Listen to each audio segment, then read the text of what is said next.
Hi everybody, welcome back. We are here in the Firefly cellar of a fortress, a library, scholarly fortress called Candlekeep, here on the Sword Coast of the Forgotten Realms. You took lodging down here in the Firefly cellar when the House of Rest above didn't have any more rooms available. They kind of had to put you down here in this external wing of the library, which was being refurbished. Okay, And time out. That's already wrong. how's that? Because Fancy has, favored guest. He's a rock star. Hold on, I'll find it. Okay. Where was I? Okay, train of thought. Okay, so Firefly Cellar, here you go. You spent a night here in the Firefly Cellar, and it was not long into the next morning when you all noticed that you were all humming this tune that somehow made its way into your head, even though you didn't recognize it. And the head scholar down here, an elderly lady elf by the name of Varnier, said that she actually recognized this curse as something that happened 6 centuries prior here in Candlekeep. They never figured out what the cause was. Thankfully, they were able to keep it from spreading too much. They initiated a quarantine in that case too. So you were all kind of locked down here, and you were trying to find the possible causes of the curse while dealing with the effects of the curse themselves. One of those effects we are going to get into right now because it's been a couple of minutes, and you all have to concentrate on not humming this tune, or at this point, even singing the words to it. When more than half of the people down here are singing this rhyme, it actually manifests itself in potentially harmful ways. And that's what I think these, I don't quite remember, but I think this red dot system that we have was indicating the people who had failed and were actually singing the song, while those with a concentration mark, such as Salim and Dagon in this on this map, were successfully concentrating and maintaining, not singing the song. So it's a DC 10 Constitution saving throw. I'm going to roll it for all the NPCs. We should all roll it now for ourselves, and then we'll see where we get on whether more than half are singing the song or not.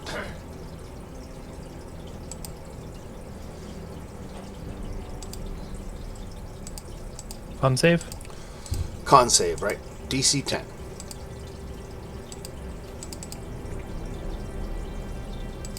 You.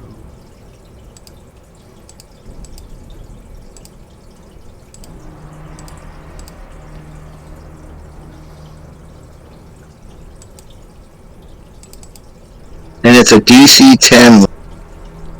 Constitution saving throw. And I don't think I've made one of them yet.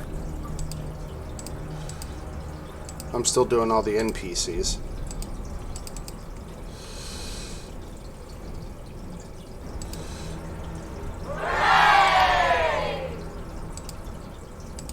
Oh, this is looking pretty good. This is looking like mostly everybody. I've done 4 NPCs so far, and every one of them has made their check. There's my first failure. Cthulhu, the Tabaxi, who's trapped here down with you. She's not a monk here at Candlekeep. She's a guest like yourself.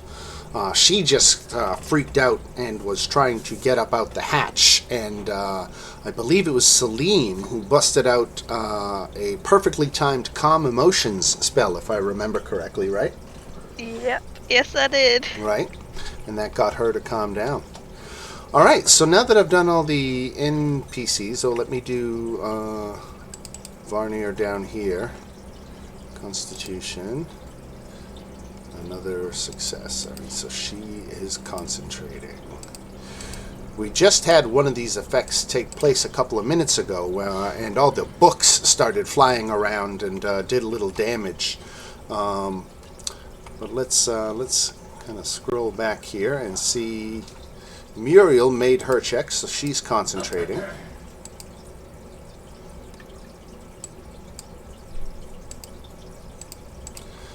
Alright, I see Muriel was in. Salim was up next, and she's concentrating. Okay. Kael failed. Marcus failed. Fancy made it. Always trust Fancy. Right? Fancy was strong. Let's see, is that everybody? Yeah, because then that's me doing and setting everything else. So at the end of the day here, we have far less than half of you. There's only Marcus, Kiel, and Cthulhu currently singing, so you avoid any of the regional effects of this curse that you have suffered. However, we are kind of going in a rapid fire pace to open up tonight, because that was just to establish your starting conditions when the next event happened. And the next event is the one where Shemsheim is going to take target of half of you, trying to charm you, and the charmed people are going to start beating the snot out of anybody who's nearby.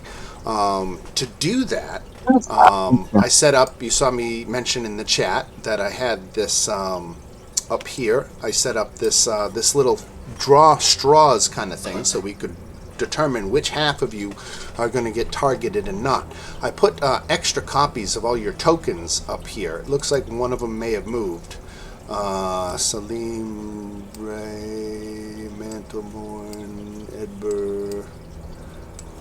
No, it looks like somebody might have moved their token, so where do we got an extra one?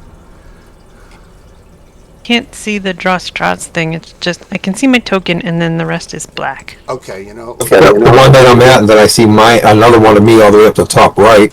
All right, hold on a second here. I'm going to turn off the dynamic lighting for this page so we can just see I don't it. see There my it is. token. Yeah, my token's not up there. Dagon For is Dagon. missing. Okay. I just want to make sure we don't have Dagon somewhere else. I did drop Dagon at one point, but... On his head? Right, yeah, right. There we go.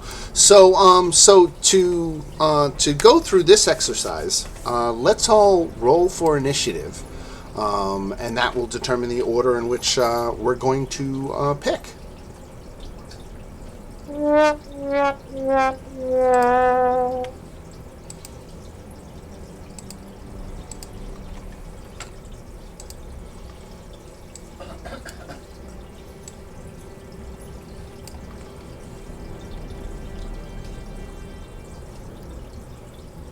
All right, we got 9 people on there. Who are we missing? Dagon.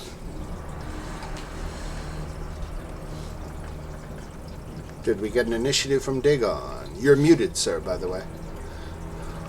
Still working on it. Hold on. Okay.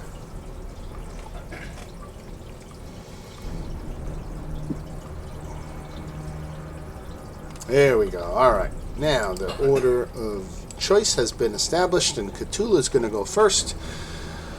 And because I can't be held responsible for making any decisions, I'm going to roll a random number 5. And that's where we're going to put Cthulhu. Now, drawing next is Dagon. The number 5 has been selected, but which one would you like to pick? You can move your token onto the appropriate spot. Dagon, you rolled your initiative a couple of times there. Let me put you back on 19. I think you're having some difficulties with lag, maybe. All right, so you are on 7.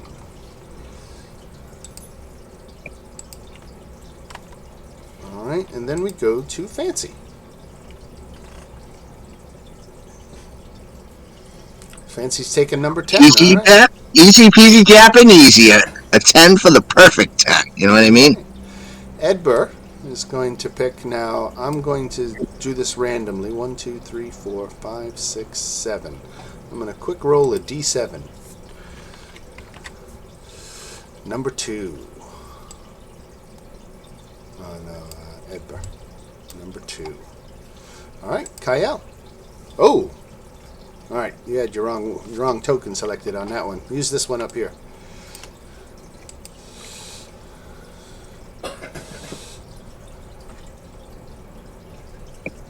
Number 1, Miss Muriel. Again, use your token up here. Okay. Very good. Salim, there's few choices left. Okay. Like the number 9. Go there. Number 9, all right. Varnier is going to roll a d3. Number 2. So there. Rhea is going to roll and go with number 3. And that leaves Marcus, last but not least, with his choice of number 6. I picked 6. Very good. All right. So 6 is what I wanted anyway, so it's fine. You know. Oh, great. I love how that worked out. Now, we could do a Yankee swap situation and have, the first person, who picked now, be the last person who gets to go, but I think that might be overcomplicating things a little too much. So, while trying to maintain a sense of drama, I will start to move this large red-colored block down and out of the way so you can see whether you, in fact, drew a long straw or a short straw. If you drew a short straw, you must make a DC 15 Charisma saving throw or be charmed by Shemshime for 1 minute. Okay, here we go. I wish I had a drum roll sound effect ready. Is that Mountain Dew red? Hey, where? I don't know. I'm pretending it's Mountain Dew red. All right. Ooh. I think one more ought to tell us the story of who has to make a saving throw. Here we go. You ready? Drum roll. Badoom. There you go. So, Kyle, Edbur, Marcus, Muriel, and Salim are the ones being... You said this is charisma? This is a charisma saving throw DC 15. When I'm a -1. Why'd you bring a short straw to a large cup?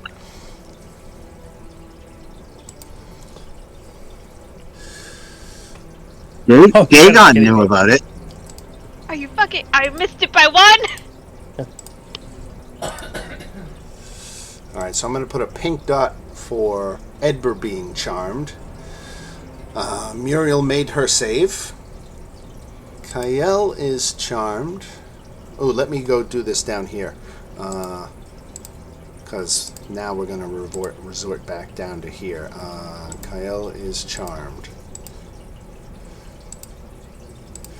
Edbur is charmed.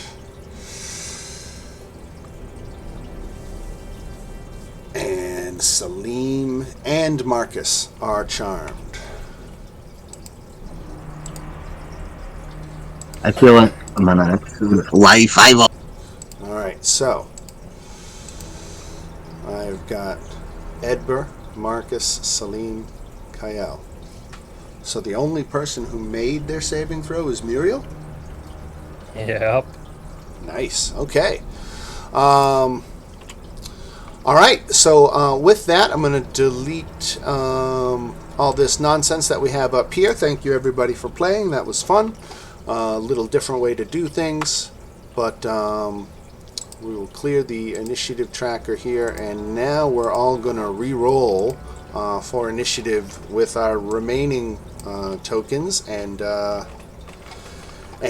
deal with this event. Now, the charmed people are under Shemshime's control and are compelled to sing the rhyme repeatedly while trying to cause physical harm to others. So let me look really quickly at those who are no longer concentrating because they're singing now. And my strength is back to normal too, so I could have been at a -3 doing this. Right. So the charmed ones are all singing. Okay. So yeah, you're gonna try to now.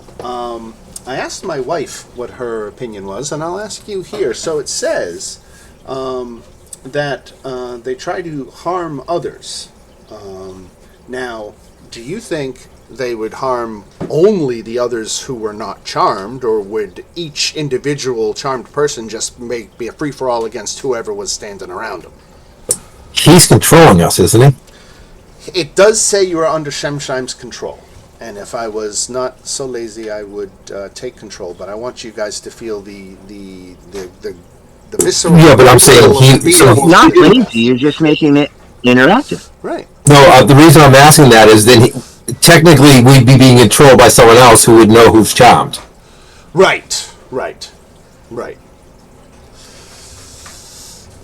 I think my question is more so, like, what is Shemshine's goal here? Is it to cause as much chaos as possible, or is it to be like join or be killed? It's getting you all to kill each other for his entertainment before he kills you. Then I think it would be a free-for-all. Right, and that's kind of what I said. It would just make everybody be like, "What the hell?" Right, and then just attack whoever. In the end, he wants you all to die. So, all right. So with that, let's roll initiative for this one, and let me select all my NPCs here who are with us. Group init those.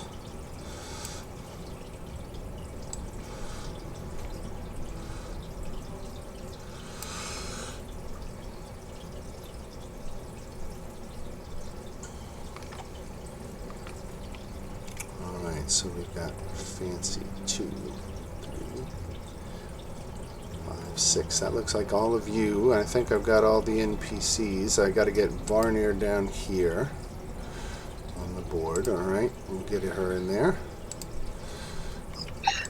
Either way, I don't have to act for like 15 minutes. I'll be right back. Right. Now, this charm that you are all under, you can repeat the charisma saving throw at the end of each of your turns, and anybody who succeeds on that saving throw is immune to control for 24 hours. That helps. Right. So Rhea, what is Rhea going to do? She's confused. She's looking to guidance. She can see a crazed look in Marcus's eye, so she turns to Fancy and says, "What do I do?" Seriously? What do you want her to do? She doesn't know what to do. Alright. Repeat what you just said to me, because I was just running outside. Okay. So Rhea, the young Hell Rider from Elturel, who's accompanying you here, sees a crazed look in several people's eyes as she looks around, and she's not sure what she should do about it. These are, your companions. Should she defend herself? Easy. What should she do? Get behind Dagon.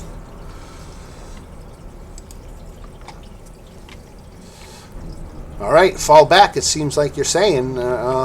So that's what she does. I'm a little. Well, I mean, can she fire? Well, she doesn't know. Should she attack your friends or? I don't know. Go to Aegon and ask him. Rhea readies an action to attack the first person who acts aggressively. How about that, Celine? Fair enough. Are you going to attack me soon? If you are going to attack me, let Aegon control the damage. I'll be right back in 10 minutes. 10 minutes, okay. Okay. Cool. Okay. So I'm just trying to do as much damage as possible, correct? Bring out the heavy guns. Okay. I'll take a step here, and I'm going to cast. Let me look at my spell slots. gonna start off slow with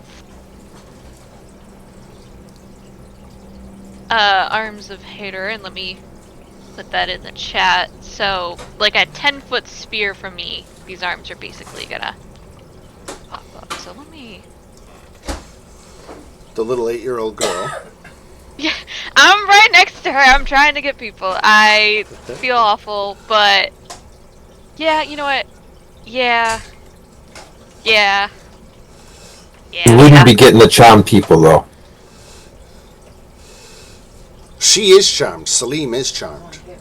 I mean, that's what I'm saying. She wouldn't be getting the charm people. Yeah, I think we've established it's a free-for-all. She can target indiscriminately. Okay. Yeah, that's... So I'm gonna put him there and have him cast the spell because this is the most amount of people I can get. Right. This is an excellent use of Arms of Hadar. Normally I don't use it because I'm like, oh no, I don't want to hurt my teammate, but... Each creature in that area must make a strength saving throw.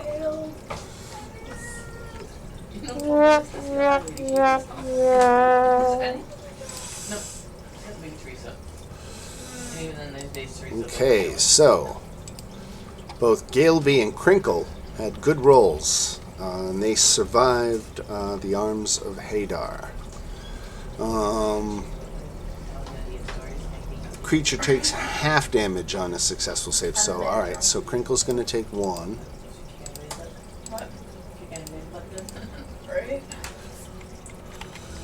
Alright, so there's a damage on him.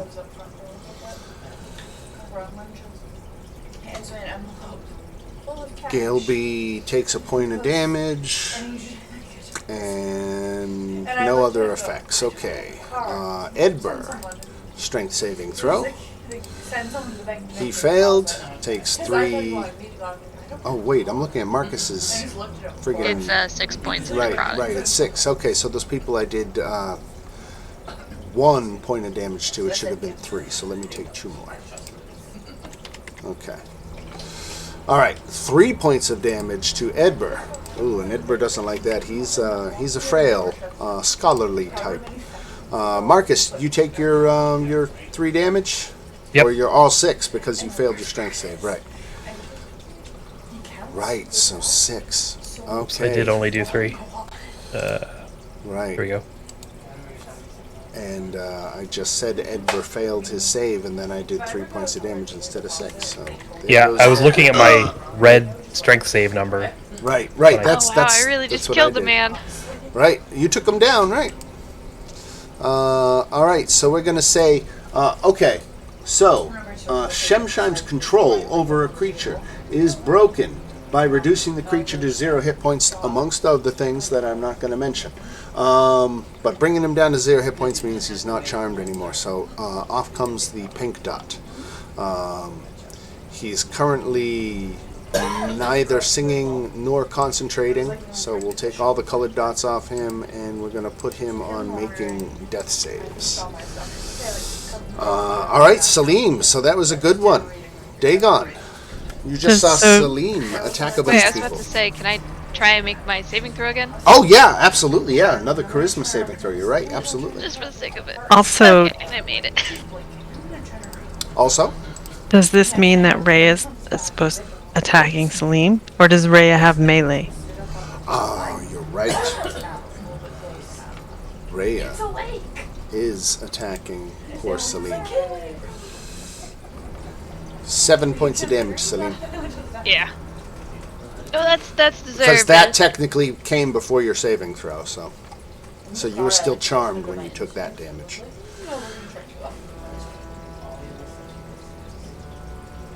Yeah, this isn't like some other things where you just have to do a little damage to the target to wake it up. No, you to make it not charmed, you got to bring them down to 0 hit points. So, all right, Dagon.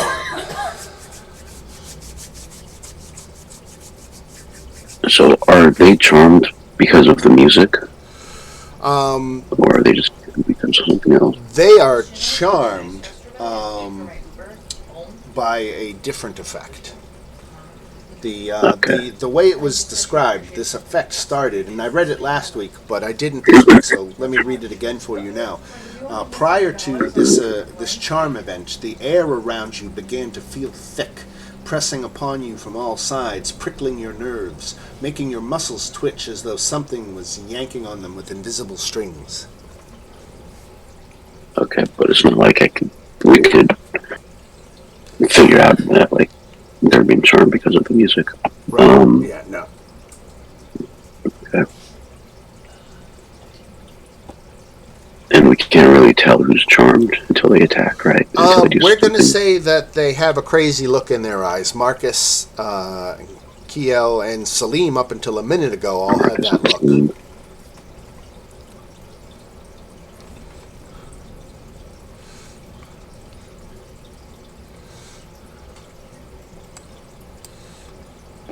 Okay, then I'm going to...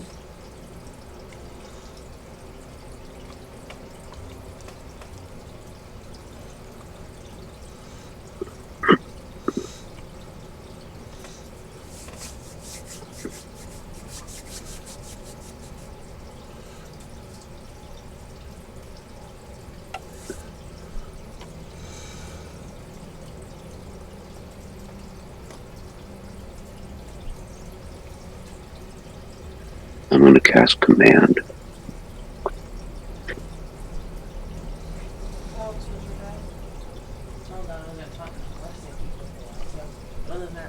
Against whom?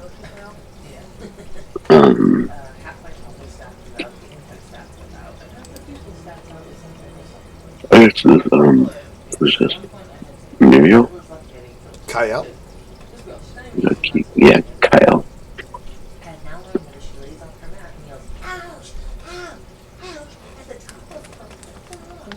And that's just a 13. A wisdom save on Kyle for DC 13. Whoa, nice job. Okay. You resist the command. Nothing happens if he makes a saving throw, right? Yeah. All right. Anything else for Dagon? No, that's it. All right. For their part, Galeby and Crinkle both take off running. And they go straight for the stairs and go down to the... Oh, excuse me, that's up. So they, rather than go that way, they're going to take off this way. 10, 15, 20, 25, 30, double move, 5, 10, 15, 20. They just took off heading for the lower level. So that's Galby and Crinkle. Varnier,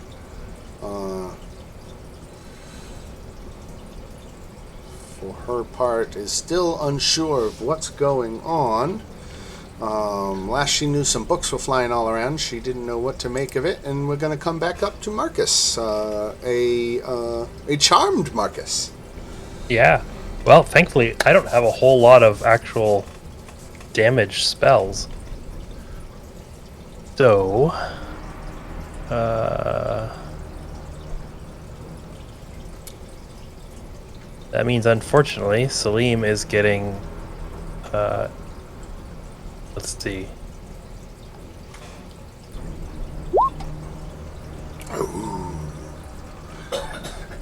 Inflict wounds, but a bad attack roll, right? Bad attack roll, so yay. All right, that's how the and then crumbles. my save is charisma. All right, 15. Nice job. Bingo. Is that part is 11 is my AC right now. So like that does hit. Oh, Ouch. it does. Take It 12, does. 12 points Wait, of damage. Is it? Oh, it's necrotic damage. I take Necrotic. half. Then. Oh, nice. Yes, I'm resistant. Nice. How'd you manage that one? Asimir feet. Ah, They just Nice. radiant and necrotic just naturally. nice. Nice resistance. All right. That is Mad Marcus no longer, and Cthulhu is singing but not charmed. And let's see, what kind of attack action? So she's got a quarterstaff, but she can also produce flame at a distance of 30 feet. And I'm thinking it's probably more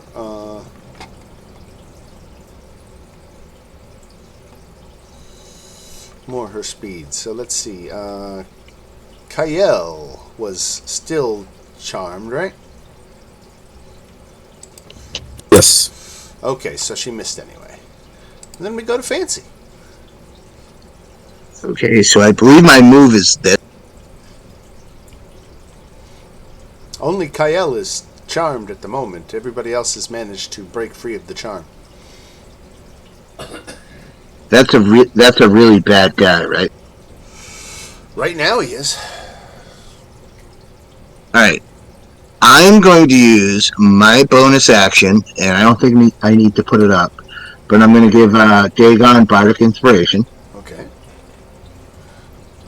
And I'm also going to viciously mock this awful entity that is in front of me. I don't have any... Go ahead. I heard he was a music critic. What save is that?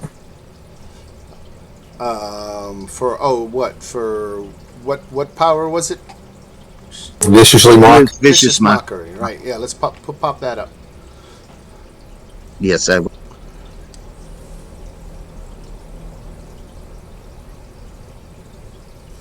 DC 14 Wisdom.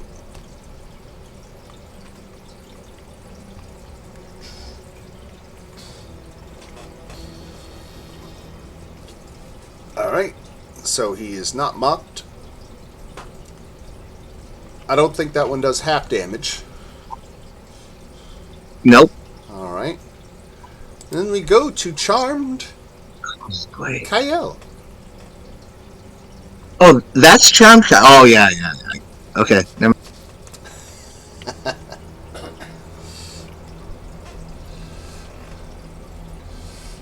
I didn't know what I was getting into here, Dagon. Alright. Being as Kyle always does, when he's got people on him, he still shoots away from them. And I rolled a 4, so I am attacking Cthulhu. this one here. Alright. Because I rolled a 1d4. Right. And I get it. Fancy was 1, Dagon was 2, Rhea was 3. No, actually, to a melee range, I wouldn't attack because it would be disadvantage. Ah, gotcha. So it was starting at Marcus, going 1, and carrying across. Got it. Alright, so here's the first attack.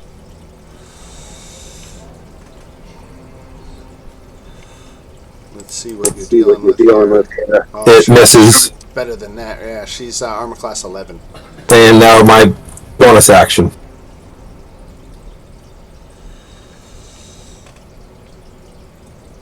Ooh. And luckily I get bad rolls. Right. The second one doesn't count. Alright, so Muriel, did you close the door to Crinkle's room when you came in to snoop around, or is it open to the hallway? I don't know. What do you think? Um, Because you've got time right now to correct your decision if you didn't like Yeah. what you did before. I'll close the door. Okay. That's a free action. I was just curious what the starting conditions were Okay. here. Okay. Yeah, so because I'm trying to find out why, I forget what the character's name is, but why he was trying to keep us out of there. Crinkle? Crinkle. Well, it was his room. Okay, fair enough.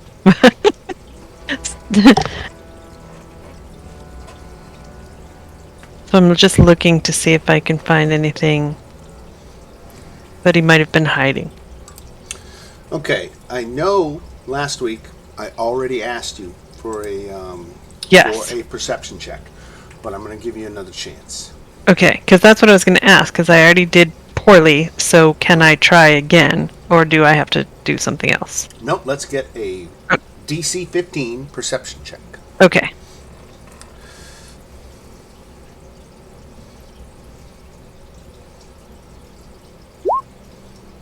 And I still can't. Okay. So unfortunately, you don't see the Yeah. what is to be seen. Okay. So I guess I'm like, well, I guess he wasn't really like hiding anything. Nothing you can So- find. Yeah.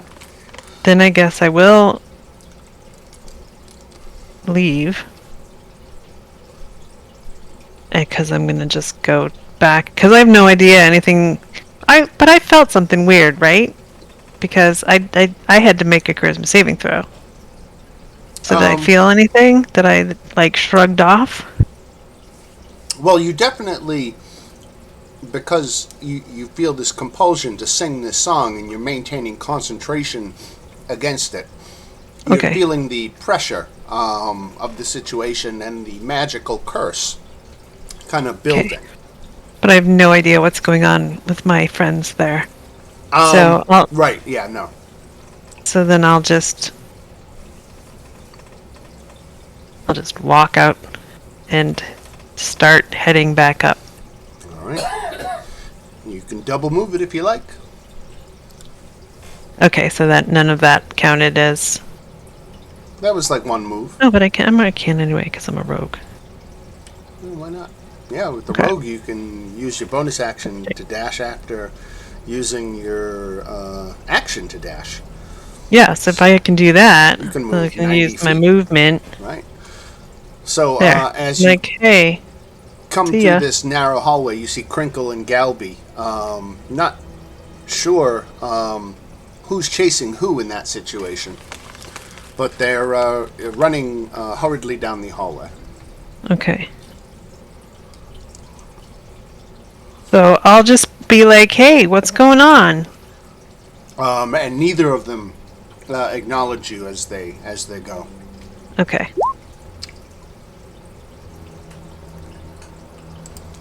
All right, and that takes us back to Rhea, who's going to step up.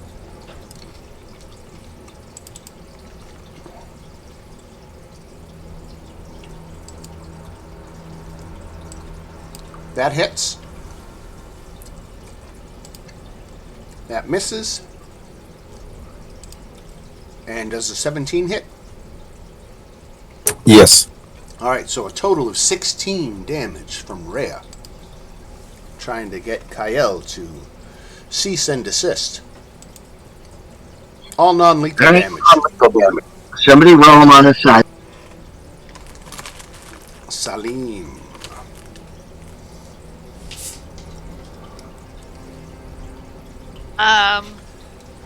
So, quick question. Was I aware of what I was doing, like, or was it kind of like I wasn't fully understanding what I was doing until I broke the charm? So, let me read to you exactly what it says. Creatures whose actions and movements are being controlled by Shemshine remain aware of what's going on around them, but they are powerless to stop themselves from causing harm in accordance with Shemshine's wishes. Okay. Yeah, I'm gonna hop over this table. Very horrified. I just hurt this poor person. I'm gonna cast, where is it? One of my abilities. Come on. Here it is. Okay, I'm gonna cast Healing Hands, and I'm gonna give him 4 hit points back. Okay, that puts him back to max. Oh my god, he only had 4 hit points! Yeah, he's a skull. I thought he had like 5. Oh my god. Nope, 4. I'm just... Wow. Yeah, that, I mean, I think... Yeah, I don't think I have any good bonus actions. Okay. Well, very dramatic. I could picture you sliding across the table like 70s action stars used to do across the hood of the car. I was thinking more like he climbs on top of it, trying not to fall over, like, oh shit, let me fix this before... Yeah, okay, I almost just killed a father in front of his child. Wow, that's traumatic. That's right, I forgot about that angle. Oh my god, I almost made an orphan, oh my god. You hurt my dad! Very desperately fixing his mistake. Very good. All right, Dagon. All right. Oh, did Kyle make a charisma saving throw at the end of his turn? Yeah, we won't talk about it. I see the 7 up there, right. Sorry, Dagon. Go ahead. I just want to grapple him. Kyle. That's a contested strength athletics check. Yeah. Athletics. Yep.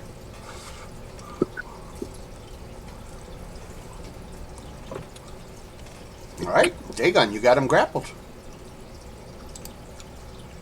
I'm assuming he still has that crazy look in his eyes. Yes. Okay. So, just so he can't attack anybody else, and that's it. All right. Galeby and Crinkle continue their trip. 5, 10, 15, 20, 25, 30. 5, 10, 15, 20, 25, 30. They take the turn around the corner and disappear from sight. Muriel? And Marcus.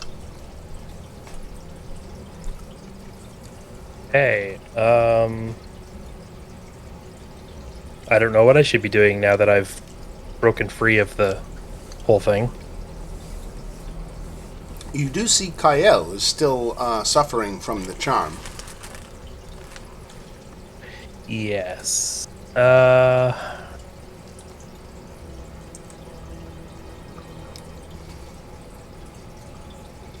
Yeah.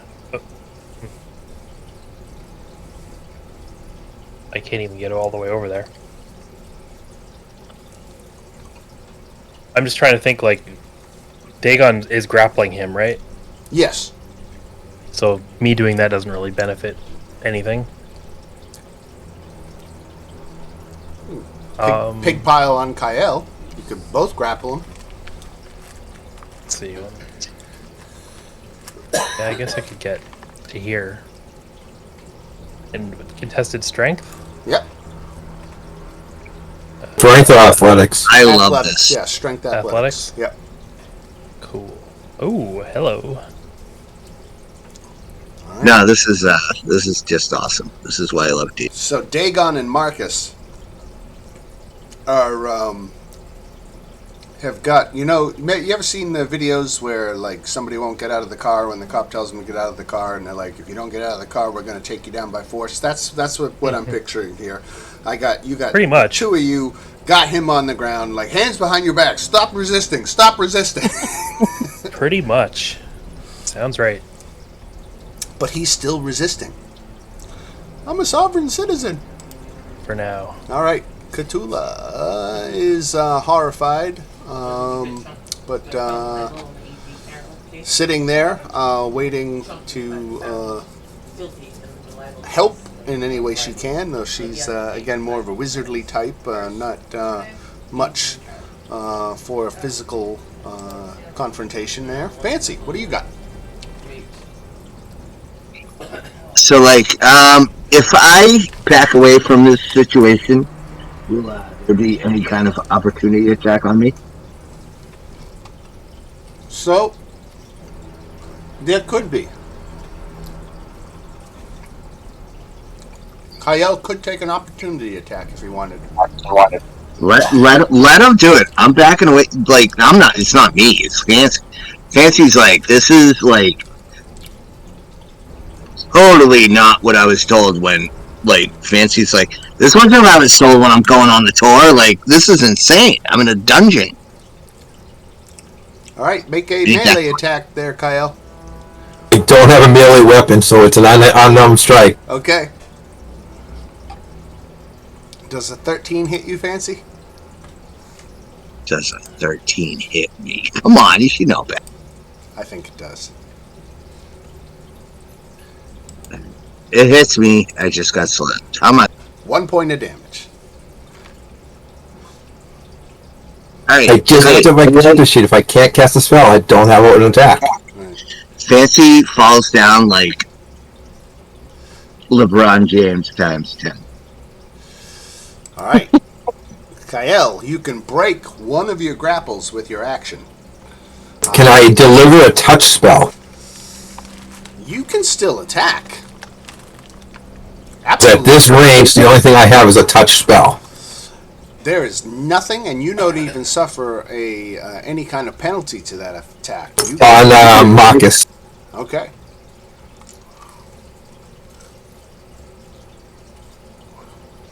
It's So just 10 points of damage? Yep. Or is that wrong? I'll just split the whole. Oh, 1d8. I see. Yeah, 2 1d8s. Okay. Okay. All right, Kael. And then make that charisma saving throw.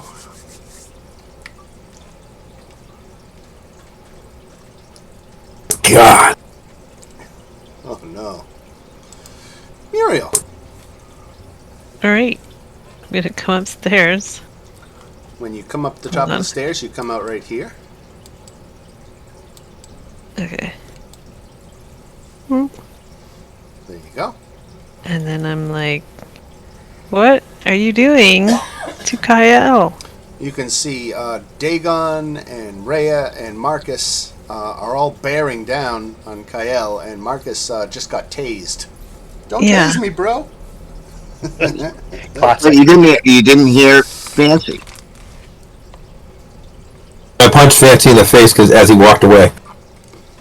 Yep. Do you say that? Who? Does anyone No. tell me what's going on? Okay. What's going on, everybody? Tell her. I was downstairs. I don't know what's going on. It's gonna be like 9 different versions. Isn't Kyle singing, technically? Yes, so is Marcus and Cthulhu, for that matter. And Salim. How do we make that I stop thought I if we're thought it- singing? You know what? Yes, I just realized that we didn't stop singing. I thought when we beat the The Christmas charm. save, we were done. Right, yeah, no, yeah. That's the charm. If No, I you can't think- explain. If you think a song could help, Fancy is willing to help, but you have to have everybody listen to the song. I'm just trying to figure out what's going on. Right? Muriel wants to know And everybody's what to do. singing. Right? She would see me attacking people, wouldn't she? Yes. Well, I would when you do. So I could hold. I'll just draw my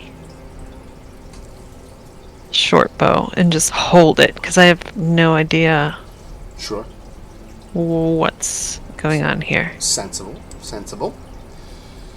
Rhea likes this grapplum idea, so she's going to try. She got a 23, so I think it's safe to say now, Kyle, you are in a 3-way grapple. Not an automatic success. You have to beat. She got 23, so. I know. Right. But I hear in D&D 1 they might change that. They might make 20s automatic successes on skill checks. And No. and some other Bull stuff. crap. I think it should be because even in an automatic lose situation, you got to have that spark of hope. It does kind of force more of those like against all odds moments.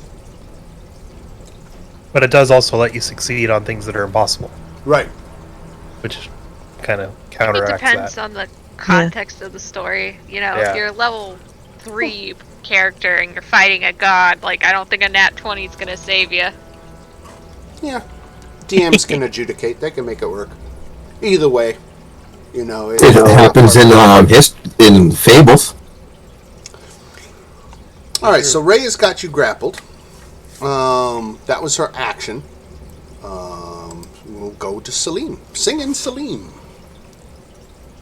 Alright, I guess I'll... Okay, so I have telepathic speech. If I can see Muriel, I think I can telepathically explain what's going on to her. And basically just say, like, I don't know what came over us. I think it's this entity, this Shemishine. But we were charmed, and Kael's the last of us who is charmed, and we're trying to figure out a way to deal with him. And then, would I know, like, taking a look at this guy, would I be able to figure out that he's no longer charmed? If I can't talk Yes, to he him? does not have that look in his eyes any longer, right? Alright, We'll so say what's possible? when I say the look in your eyes, you remember in Doctor Strange, the bad guys like had that black kind of like freaky mascara on their friggin' faces. It's like that. Yeah. Oh, okay. You guys may be having a horrible time, but I am in Nirvana. Alright, so I'm just, through the telepathic link, I'm gonna explain and just say, like, I can't stop singing, but you're just charmed, and, Kael, the only way I know right now to break it, besides making the save, is, knocking him down to 0 points, so I'm gonna walk over and, let me see, is there any way I can... Okay, I'm gonna hit him with a... I'm gonna hit him with a mind sliver.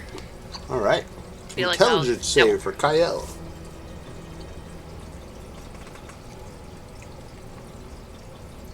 And in case necessary, this is non-lethal damage. I don't think 2 is gonna help, but going forward, I'm just gonna say this is non-lethal damage. You can't make a mind sliver non-lethal. Oh, I can't? No, only melee attacks, right? I think we read that. Yes, only melee attacks. Right. Is there a second part of that? It's just... You have a 1d4 off your next, Saving throw.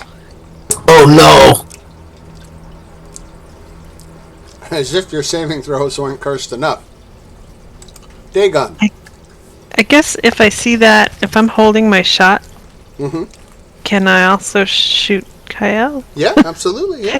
Because I think Salim just told me that the only way that he knows how to deal with this is to bring him down. Yeah, we can 0, say that so condition is Yeah, you satisfied, should you can fire. Just take him Okay. out, man. Just take Kyle. Sorry. I don't know if that hits. I don't think so. Oh, it does! Oh. Hey! Hey, well, the good news is, Kael, you're not charmed anymore. And I'm not singing anymore. So I'm not charmed and I'm not singing anymore. Because you're unconscious. Oh. Well, I'll bring him back up at least. Right, Assuming this is over. Yeah. right.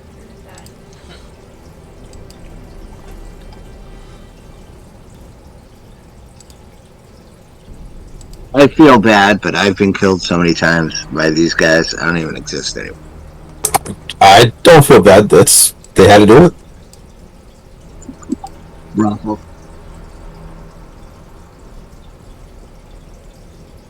Now, when I go unconscious, Dan, does the singing? Do I stop singing?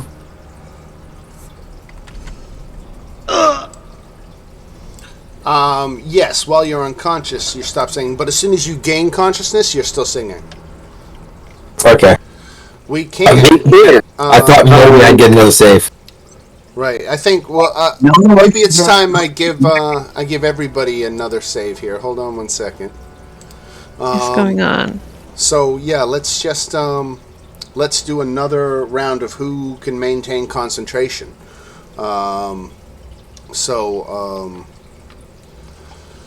So that is a DC 10 Constitution save for everybody. I made it.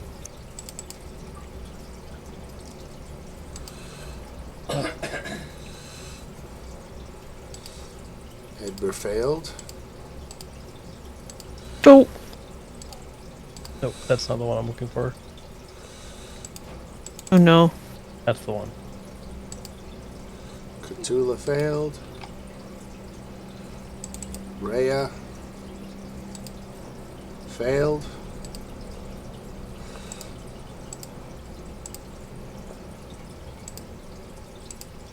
Alright, who else we got up here? We got Salim, we got Fancy. We put Varnier came up here to find out what the hell's going on, so she's up here now.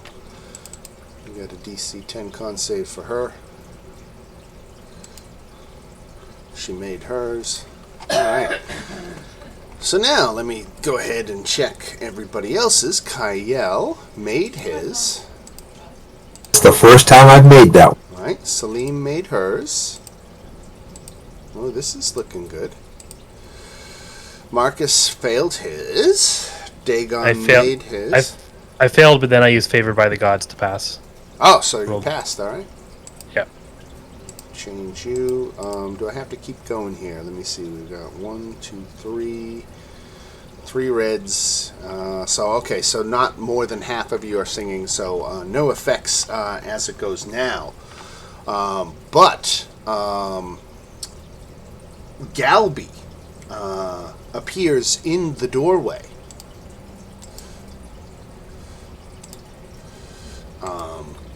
Blood spattered on her face and down the front of her clothes. She's shaking with wide eyes and holding a large square book that has blood on the corner of its metal spine.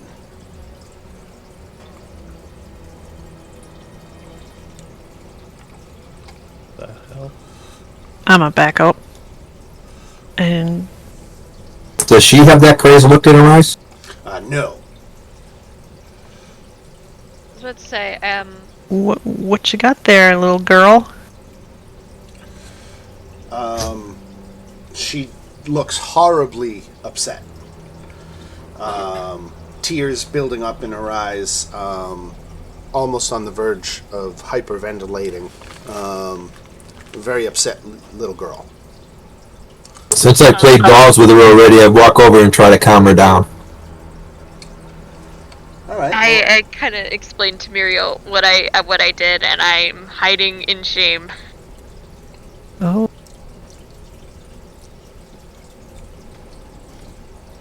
I think somebody else needs to handle this. I'm the last person I think she wants to see. Right. Yeah, you stay away.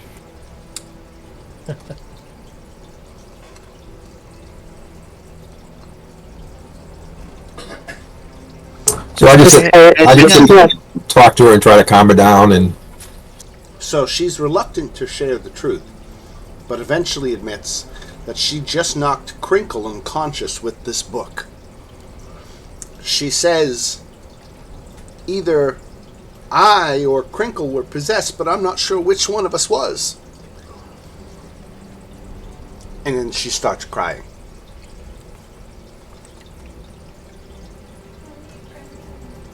Maybe Dagon, you need to take care of this stuff, because So this book is a mechanical kind of book. You can see that it has, again, this metal spine, and it's like got something that looks like a music box built into the spine. That when you open the book, it has these mechanical pop-up features.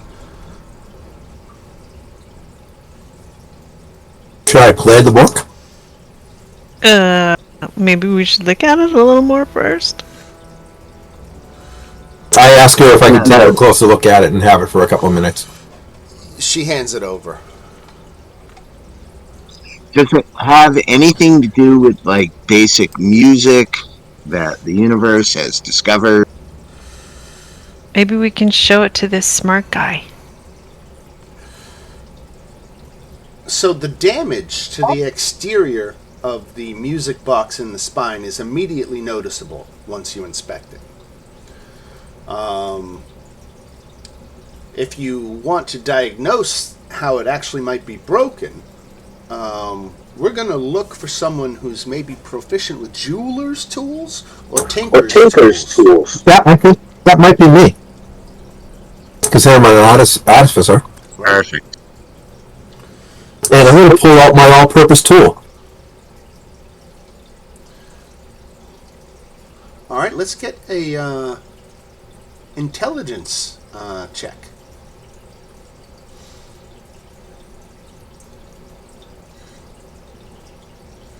What the hell? Well, that That's was a an, save. an intelligence save. We need an intelligence check. Oh, I'm sorry. That's okay.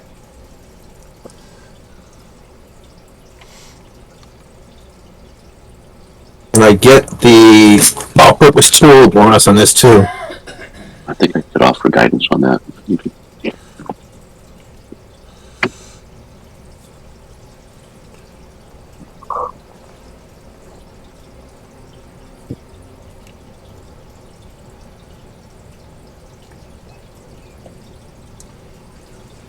Ooh, there we go. All right. Ooh, still not good enough though. With the guidance. Oh, with guidance, that's going to make it though. All you need is one more. You needed a 15. So guidance automatically is whatever the guidance is going to push you over the edge. All right. Okay, so All right, every minute. inside the music box is a brass cylinder dotted with tiny pegs. When the cylinder turns, narrow bits of metal pluck the pegs to produce the notes of the melody. The cylinder is sitting askew, which prevents it from working properly. Fixing it is going to require 3 successful dexterity checks, each one requiring an action.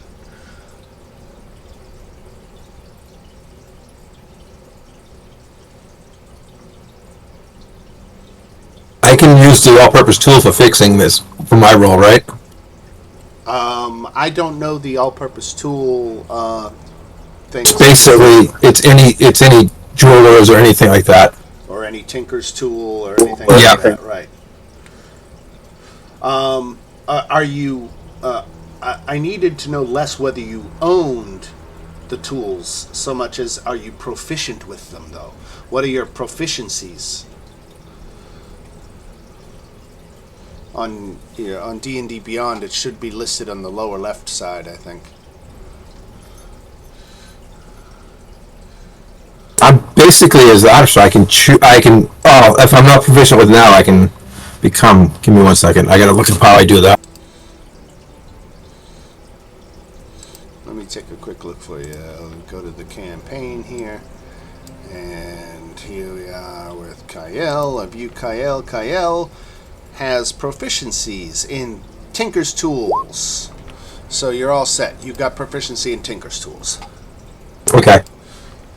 Alright, so your all-purpose tool makes the thing. Okay, so, alright. So, this was to, what, the thing to diagnose the problem, right? Now we're going to fix it, you need dexterity checks. 3 of them. Each of them is an action. And it can be made by one character or multiple characters working together.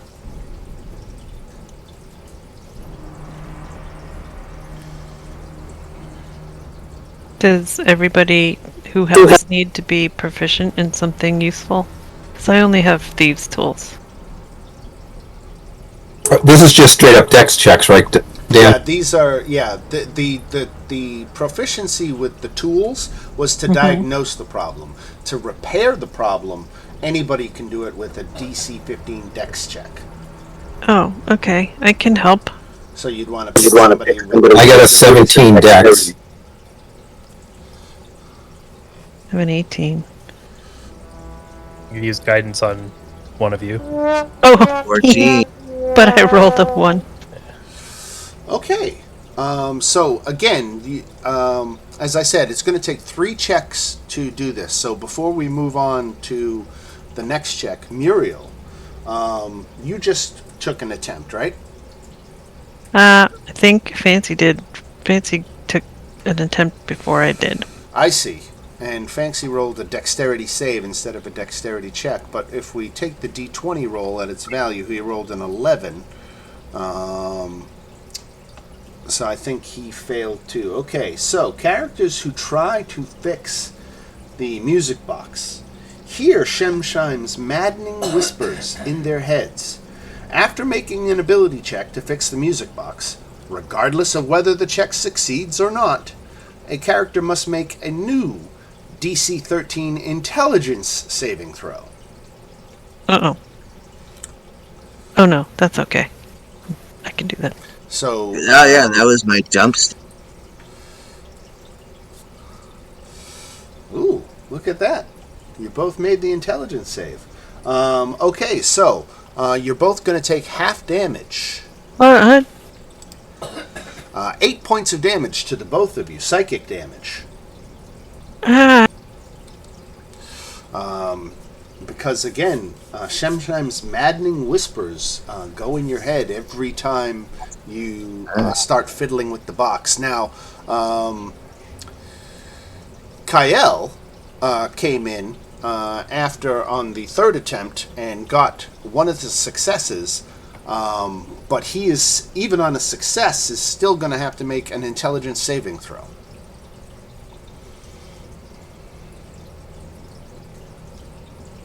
Excellent. So, 8 points of damage to Kyle. Psychic damage. And you've got one of the 3 successes required to fix the music box and get it back in alignment. Right now, when you try to play it, it gets like 3/4 away through the song, and then skips and starts playing the song over from the beginning.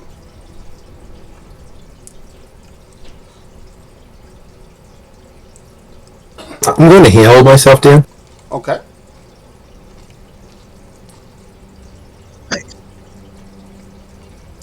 Because that almost killed me. Right, we have to do it 3 more times? 2 more times? Right. And eventually, I'm going to do another concentration check on who's able to resist singing. Okay. You got who? Anyone else got a high dex between besides me and Muriel? Very no.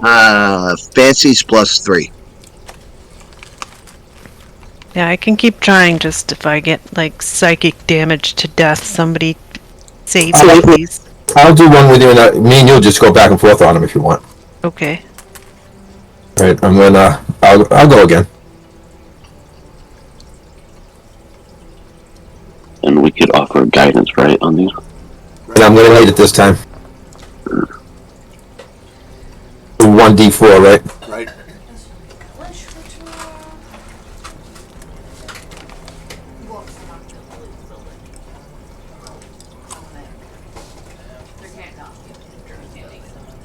$14. Still not good enough. And I take 8 points of damage. Nope. Now you make a new intelligence saving throw, DC 13.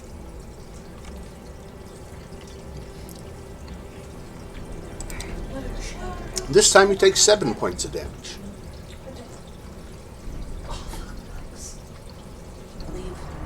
Alright, I will try. Dex check. Guidance on that as well. With guidance makes that a pass. So that's 2 successes, but you still have to make an intelligence saving throw. Take 14 psychic damage. Ow. Um, My head That's hurts. 2 successes. 1 more needed. Well, while she gets healed, I might as well take a shot at the last. No.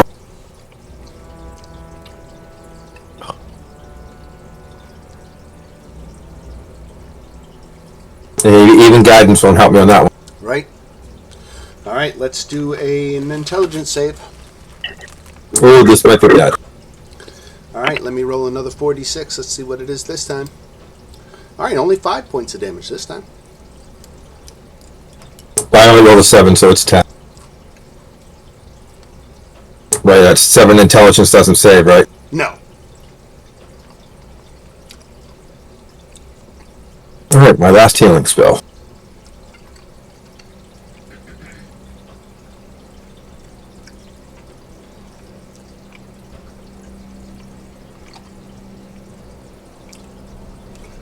Marcus is getting some healing going. Another 10 for Yeah. Muriel. Yeah. All right, so that's Muriel's turn to try to repair this thing, right? Right. There you go. There's 3, but you still got to make that intelligence save. Yep.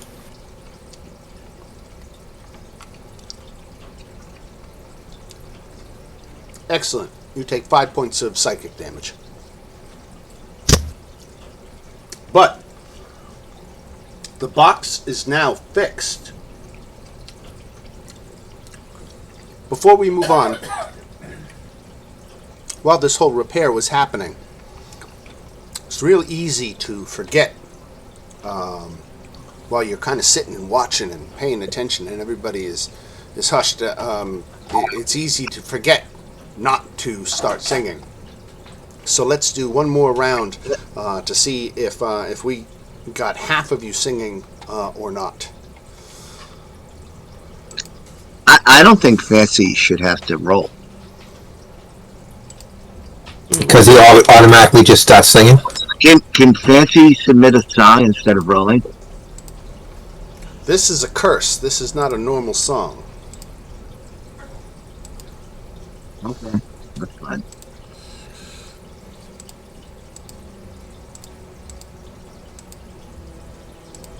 You are singing this song because you're cursed and compelled to sing this song. What is it, charisma? It could be disastrous for your career. I mean, you'd literally be a one-hit wonder. What the hell's the roll? Charisma? What was it?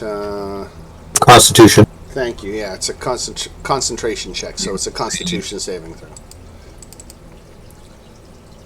Nice, I made it. Yeah, Cthulhu made hers.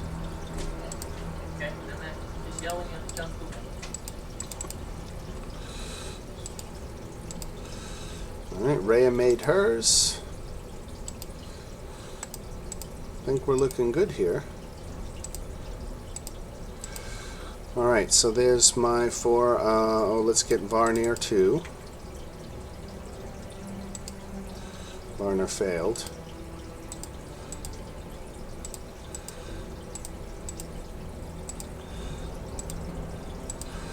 All right, so that is all the NPCs. Let's go back and look at the PCs. Who's made on the Constitution saving throw? Kyle made his. Muriel. Where's Muriel? Oh, I see. There you are. All right.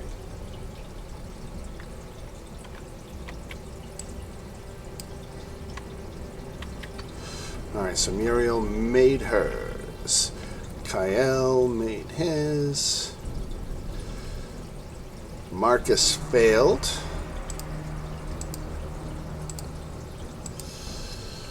Edward made his. Dagon failed.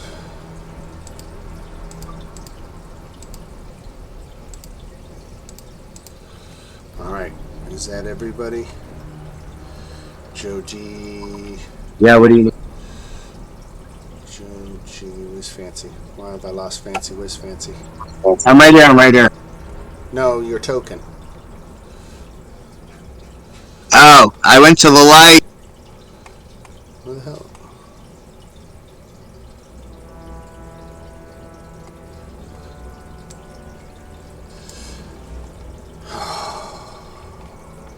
Shimmy took him. Does anyone see Fancy's token? No, that's what I said. He took him. Is he behind one of us? I don't know. It doesn't look like it.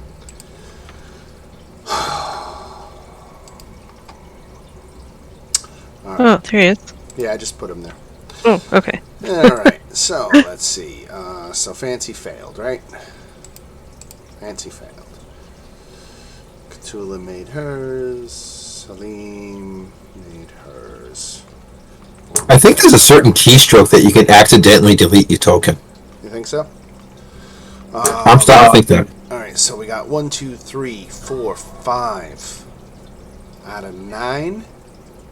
So there is going to be an effect. Okay. Somebody want to roll a d6 for me? Nope. Anybody? Come on. There we go, Kyle. All right.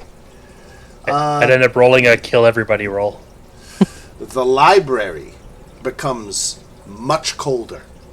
You can now see your breath hanging in the air, and even a light glisten of frost on some of the surfaces. But it doesn't appear to be any more sinister than that. You could have had other effects, but you rolled this one, and this is not one that you got before, so I'm inclined to let it stand.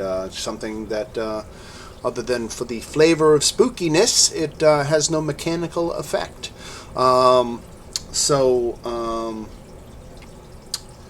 With that, the music box has now been repaired. We've got all that out of the way.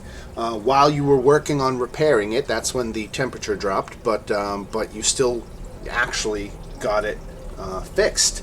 Now, the music box plays its tune to the end. As it does so, the words of the rhyme's final stanza form in your minds. And I'm going to go ahead and give you that last stanza. Just a little drop here in the Discord chat. The lyrics form in your mind. And the scene that plays out in the book continues to its conclusion. The book, as I said, had these mechanical pop-up scenes. And 3 of them would go and pop up, but the last one wouldn't. Just like the song.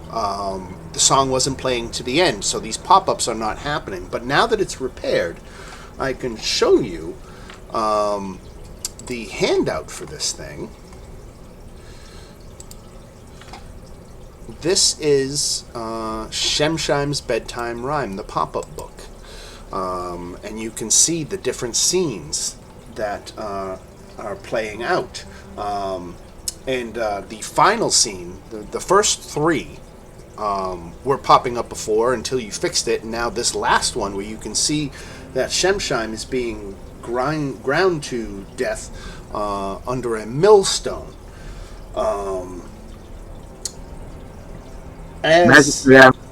Say again? Magic reference. What? Millstone is a magic reference.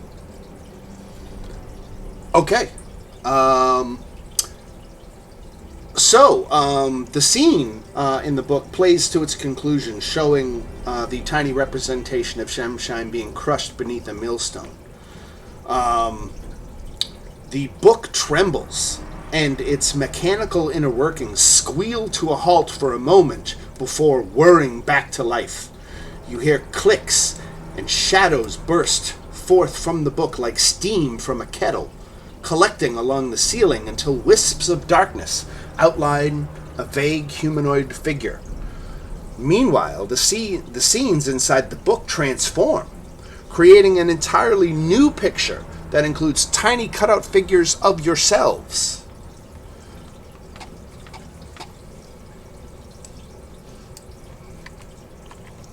With that, Shemshime is in the house.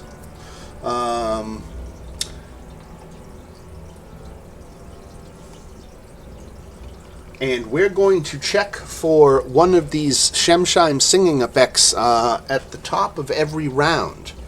But for now, Galeby runs out of the room in terror.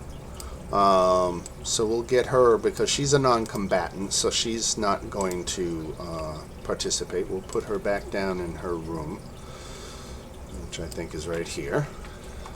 She goes and hides. Everybody else is down for a fight, though. So we'll leave them all there. Or maybe Edbur You know what? Edber's not much of a fighter. He's got 4 hit points. He wishes you guys good luck as he runs out of the room. But Cthulhu and Varnir... Oh, Varnir, she's only got 9 hit points? What the hell is she? I thought she was an archmage. No. She's just a frail old lady. She's got armor class 15 with 9 hit points. And she's got a cane. She's literally got a cane that she attacks with. Okay.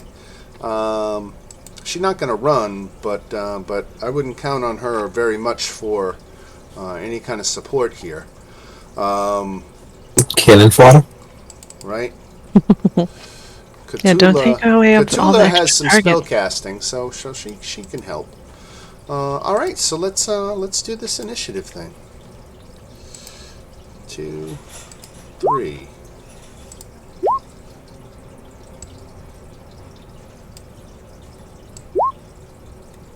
I can't believe.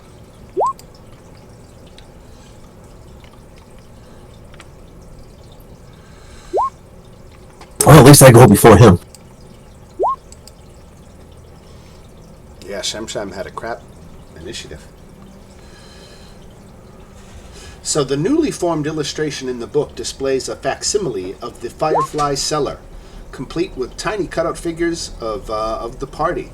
Noteworthy in the scene is the replica of the enormous sculpture hanging from the ceiling above the stacks.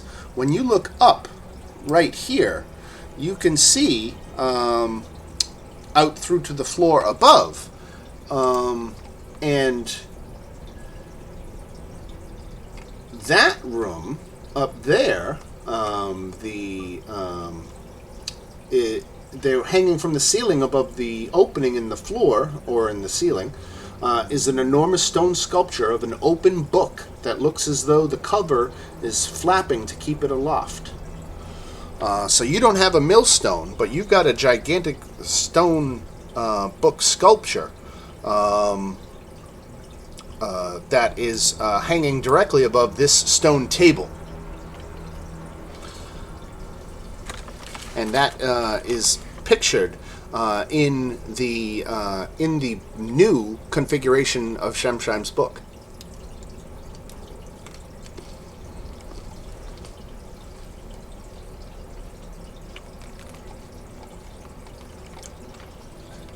We all on initiative here? 1, 2, 3, 4, 5, 6. Who are we missing?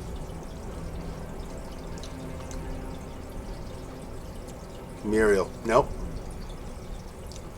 1, 2, 3, 4, 5, 6. Oh, okay, yeah. Never mind. Rhea. Rhea. Thank you.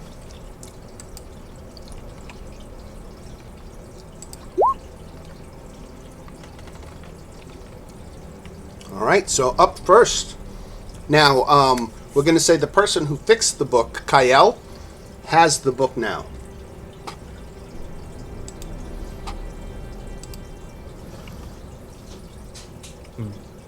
Actually, I think Muriel had the last roll. Oh, did she? Am I remembering that wrong? Who actually got the third roll to fix the book? Oh, to fix the book? Yeah, that was me. Okay, so you have possession of the book now. Okay. But as we go into fighting Shemshime here, Marcus goes first. Okay.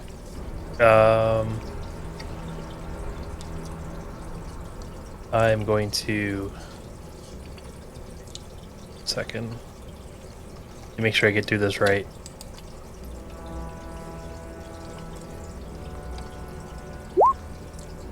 I'm blessing Dagon, Kyle, and Rhea. Okay. That is going to be a problem. You are already concentrating on not singing. Oh, that's right. So Bless I can't do is a concentration spell. So Yeah. you're going to start singing if you cast a concentration spell. Which maybe isn't the worst thing. Maybe you're resigned to sing and, count on other people to not sing to avoid it. Maybe you won't get a bad effect.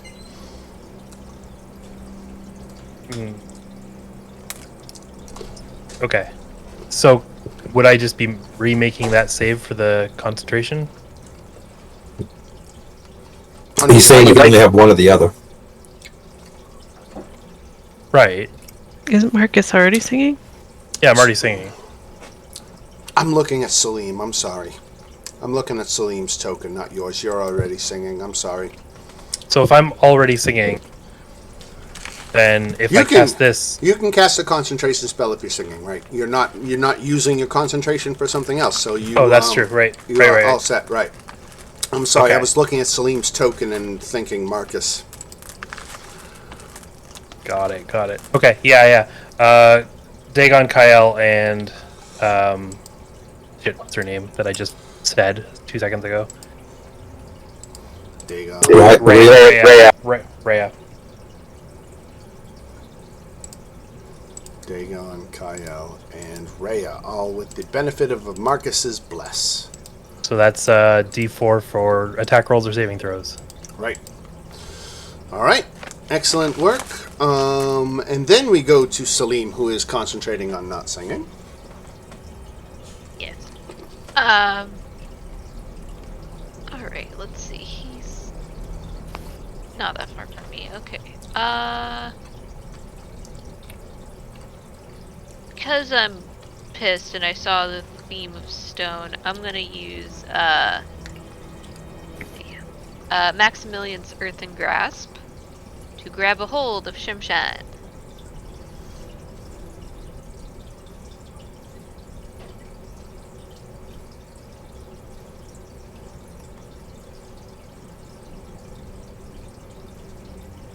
Sorry, I was just reading something real quick. All right. So that's a strength save for Shemshan.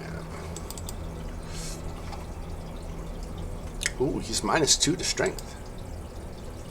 He failed. Maximilian's Earthen Grasp. That is... So I've figured it out. So he so I don't it rolls twice because it's either for like if I wanted to like crush him in the hand or if I'm just like keeping him restrained, even though it's the same amount of damage. So I don't know why it rolls twice, but I will let you pick either or. Just pick the one on the left, right? Okay. Yeah. All right, so 8 points of bludgeoning damage. He is resistant to bludgeoning damage, so he's going to take 4 points. That's fine. I just want to keep him in place, and I'm gonna look, but I don't think I can move this. I don't think. Does that give an effect like making him restrained or something? Yeah, he's restrained. I can either. He's restrained, okay. Condition restrained. Sorry, he's immune to the restrained condition. Sorry. Fuck. Okay, he's squeezed then. Right. Squeeze him.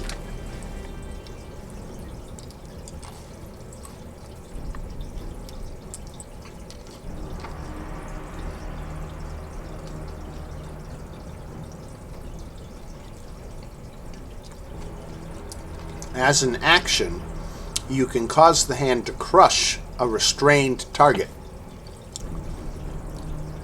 You don't have him restrained.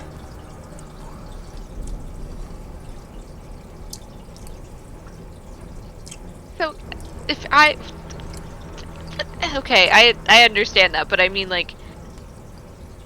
Can he at least be squeezed and then... You know, I understand he's not restrained, but...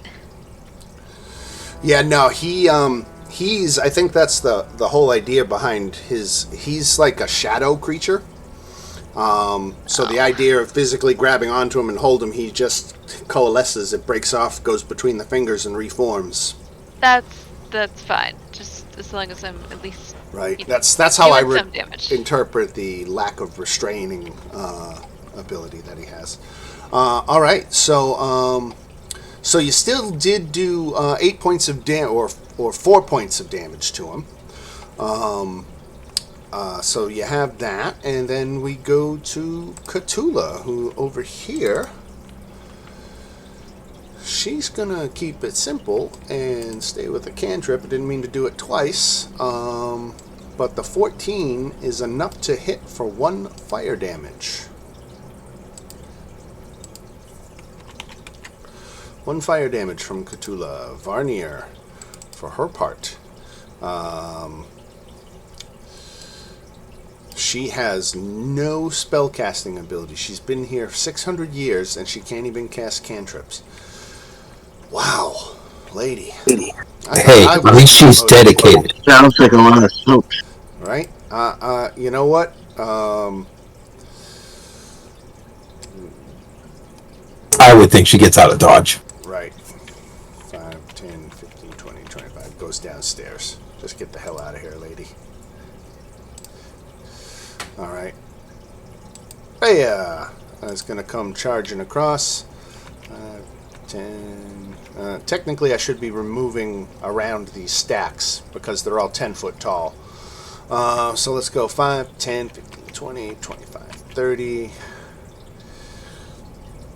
And then double move. 5, 10, 15. So she gets right up on the thing, but doesn't have an attack after she gets there. Kyle. Okay, well, I'm just going to do what I normally do.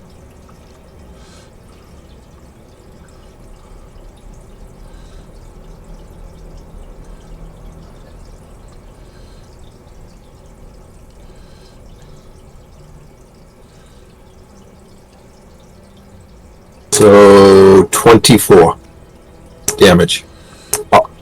15 of it piercing magical and 9 force. All right. So 15 piercing, Magical. which gets halved to 7, even though it's magical. And the 24 hits for 9 force damage. He's got no resistance to force damage, so he's going to take all that 9. And I'm going to tuck it all the way. All right. I'm so fancy.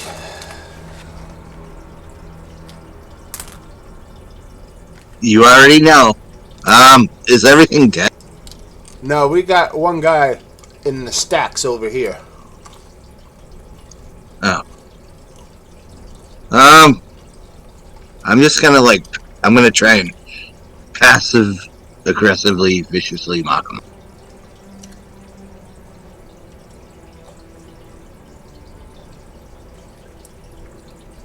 I'm not even really paying attention to him, but I'm still gonna mock him.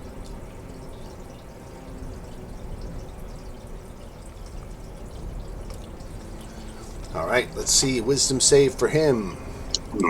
Kind of like a Paris Hilton mock, you know? It's like Paris Hilton being like, hey! All right, so he's not resistant to psychic or anything like that, so he's going to take 2 points of vicious mockery damage. What else happens? He has disadvantage on next attack if he doesn't just, run away and kill himself. Got it. Muriel. Alright, so you said Muriel has the book. Right. Muriel does not want the book. Because this thing is freaky. So I think that she's going to put it on the table here. And then I'm going to use my movement and my action and my bonus action I want to run upstairs. Triple threat. Love it.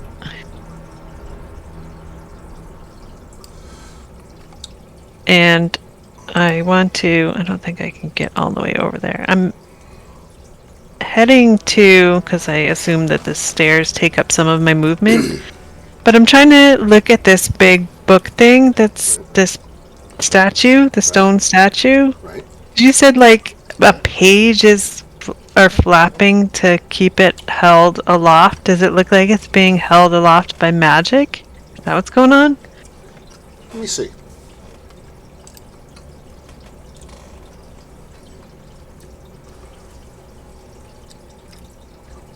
Sorry, I'm addicted to Skittles. I keep eating them. I have a real problem.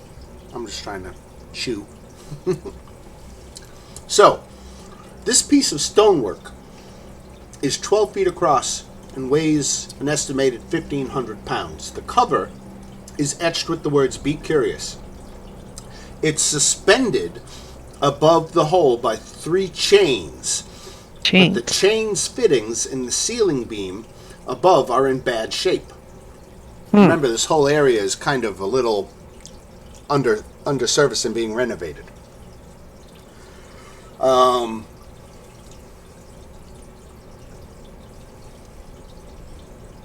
So that is that's that. It's a big piece of stonework and suspended by 3 chains. I always kind of envisioned it as maybe, that the sculpture was just like on a pivot of the spine, and so that it kind of did a pivot movement like that rather than anything. But that's just how I pictured it in my head. So Okay.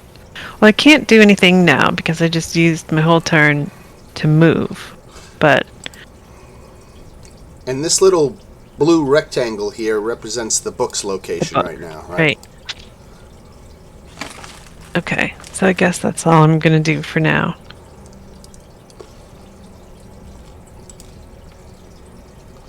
Okay, here we go.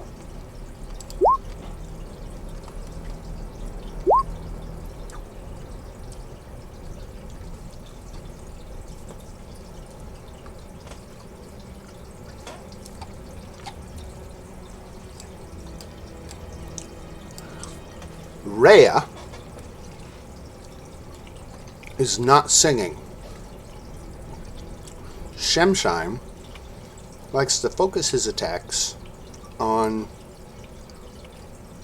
the people who aren't singing, trying to get them to break their concentration. So let's see what he does here. He has a maddening touch attack, he has something called Whispers of Violence, and he has Howling Babble. So he's going to target Rhea. Be thankful for Rhea being out front and taking some of the heat off of you guys, but this is what she unleashes on him. Her.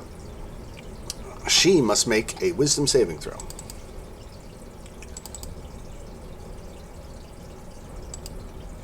She fails. Oh no. She takes 48 plus 3 psychic damage. And is stunned. She takes 20 psychic damage. Ow.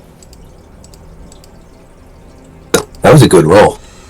And is stunned until the end of her next turn.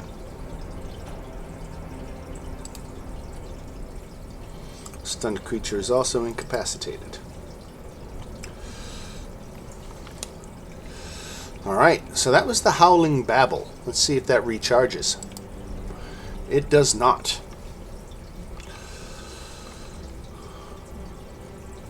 That is Shemshine's turn.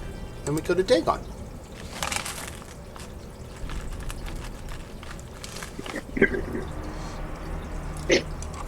Oh, that bless means Rhea had a plus 1d4 on the saving throw, right? Yeah, but it doesn't matter.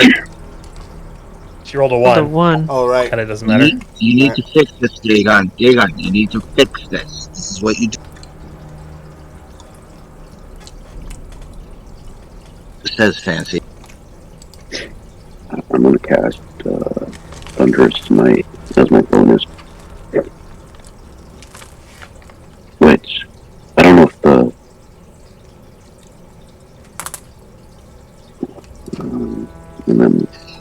Don't forget, you have Bardic Inspiration. So he made the save. What happens then? That's only if I think that works with an attack, doesn't it? Yeah. Oh, I see. Okay. So the Warhammer hits for 4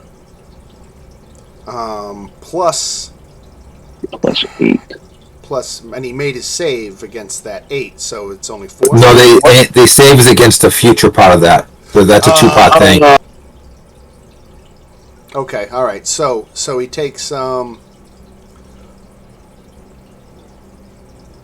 If the target is a creature, it must succeed on the strength throw. So it wasn't pushed back and it didn't fall prone. That was it.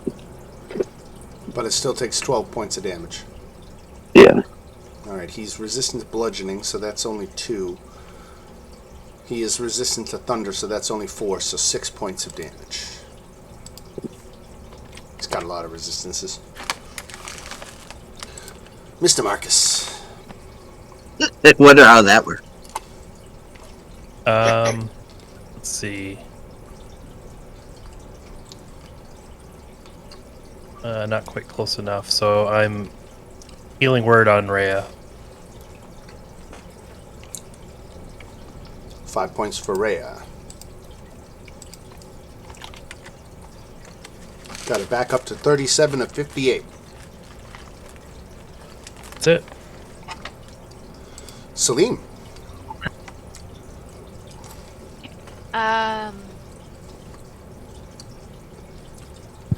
Yeah, I'll just get a little bit closer. And what am I gonna hit him with? I'm gonna him.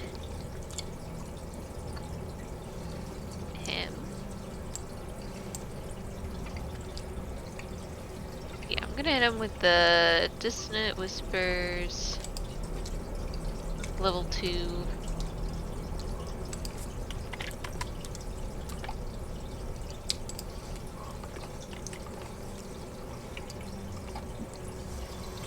Alright, so wisdom save for Shemsheim. Yep. He failed. So you detect thoughts. Oh, I'm sorry, I hit the wrong spell. I meant to hit Dissonant Whispers, which is The one below it. Got it. one below it. Alright, same saving throw, so he failed. So 14 psychic.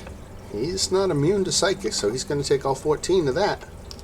I learned my lesson on Sunday when somebody said there is basically nothing resistant to psychic. In the Hello. No resistances in D&D. What else does dissonant do, though? It does something else, does it? Yep, it also sends him running. My God. Like... You're all grown up. You're all grown up now.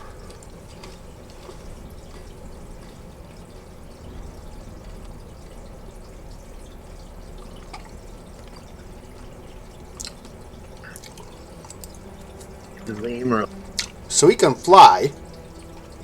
So he takes off in this direction. Would that be forced movement? There's no opportunity. No, I think that that provokes. So Dagon, This you get an opportunity. is one of the few exceptions.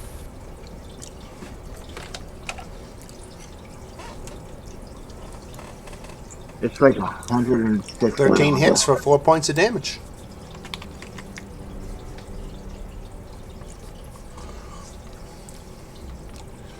All right. Now, you know what? I forgot, and thank you for the reminder. The person who will remain anonymous reminded me that I have to do the song check for the top of the round, because I said at the top of every round we got to check who's singing and who's not. So let's see what we're going on here. I got 1, 2, 3.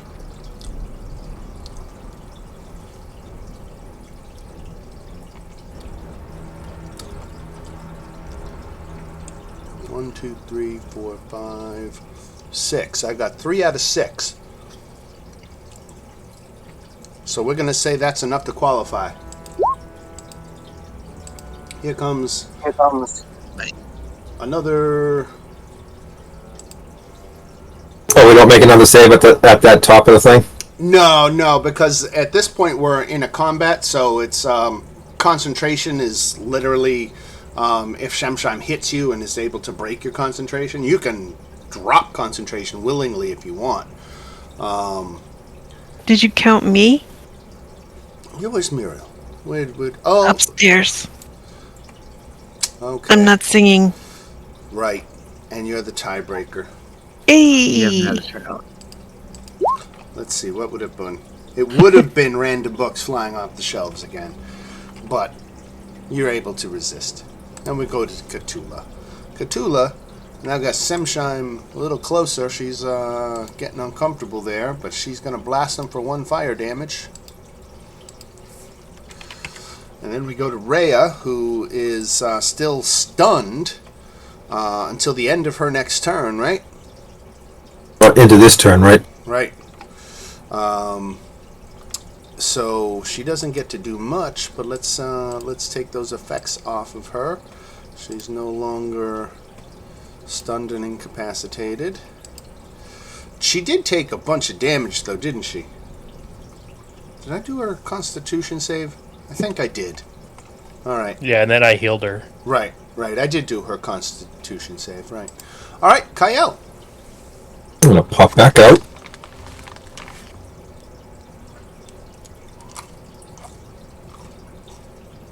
Take a sharpshoot. Now, I've been a little liberal with it to this point, but I'm going to, just for fun, kind of, you've got no clear line of sight because she's in between the stacks. Okay. Didn't that consider as cover? I think she's more total concealment. So I got to move you. The stacks are like 10 feet high. Right.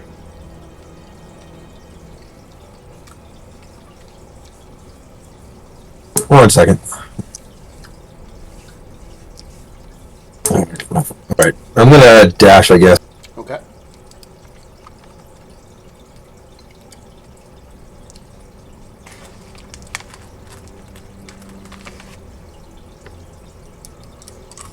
And then my turn over here.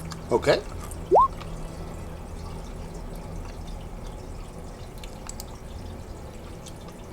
What you got, Fancy?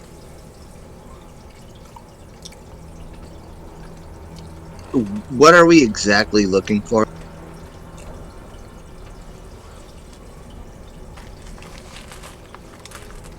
The big bad. Yeah, I don't think we're not trying to look for anything at this point. We're trying to kill this guy. I'm just making sure. Yeah, because we were looking for the book, but then the little girl brought it to us. Just making sure everybody's caught up. Yeah. Of course.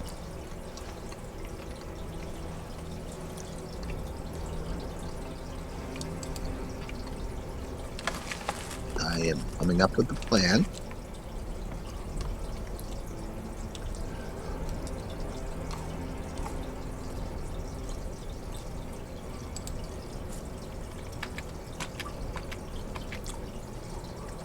This gets you line of sight on the creature.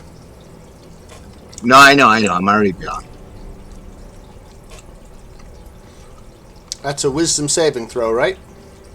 Yeah. That's what I'm casting on it.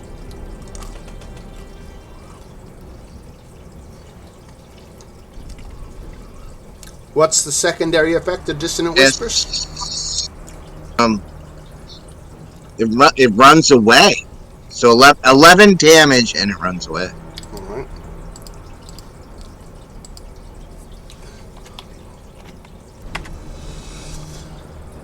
Alright, it takes off again. I don't know if that helped. Gets over there. And then we go to Muriel. Alright, where'd it go? There, okay. So Muriel's gonna come up here and look down from up here. And move to where she can have a shot at it. So what, you're targeting the chains? No, I'm targeting him Oh, Shemshan, from yeah. up here. Yep.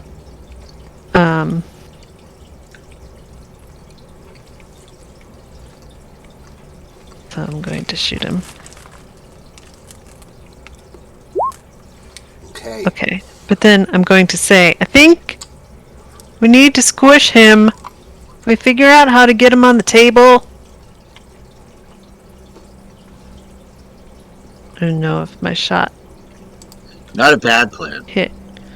Can I, since I'm far away from him, can I use my bonus action to hide in this situation?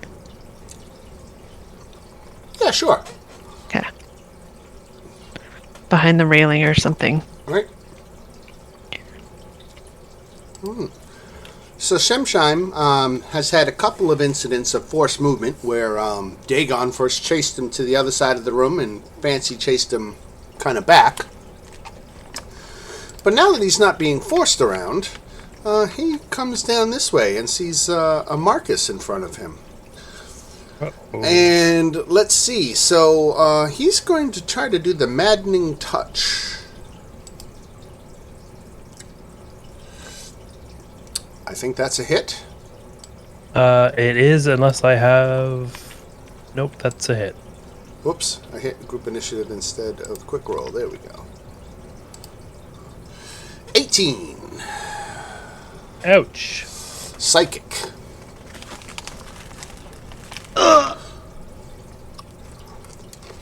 Oh no. And not especially good.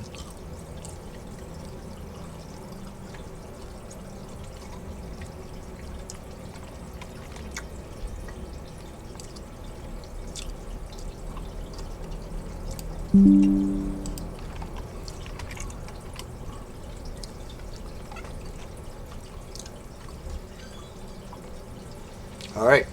So that's Shemsheim's turn, and we go to Dagon.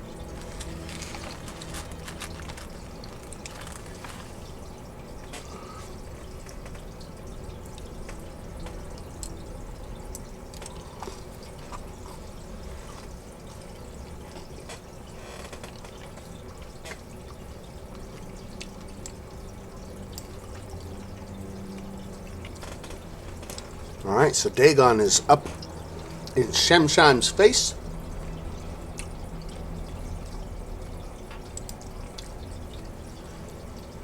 You gotta take him out. You gotta take him out, Dagon. Take him out. You gotta keep them separated. Sorry. Dexterity. Slenderman. save. No, it's fine. Dexterity. Hey, look at that. And he is resistant to acid damage. And his form seems very frayed and frazzled compared to when you started doing battle with him. But he also doesn't seem to be getting any worse at this point. Kyle, we can start a new life somewhere else. Death save for Cutie.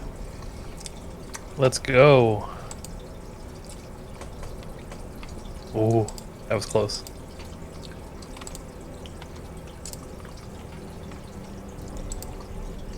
All right, we're back at the top of the round. I don't think the singing situation has changed, so we don't have to worry about that, and we can go see what Salim wants to do. I don't have any healing. So, can't help Marcus. I don't. Let me look at my medicine. Yeah, my medicine check is +0, so I could not. I'd have to roll really well to stabilize you. So, I hope you understand why I'm not. Yep. I'm gonna hit him with another. Actually, oh, look at this. I'm gonna hit him with a firebolt.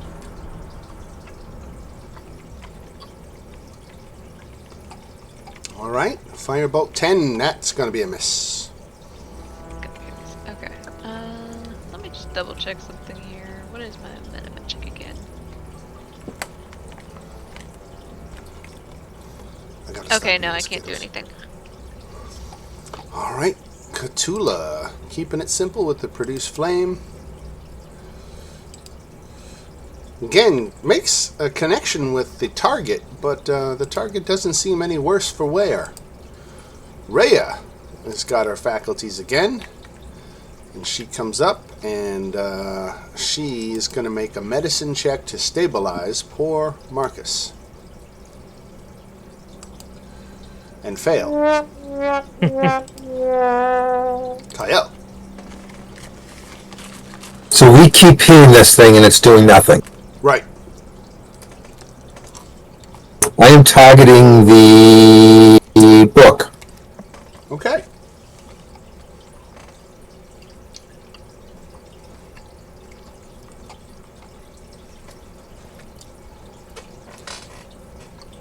And if my force cannon misses, I'll hit it with my bow. The force cannon does miss.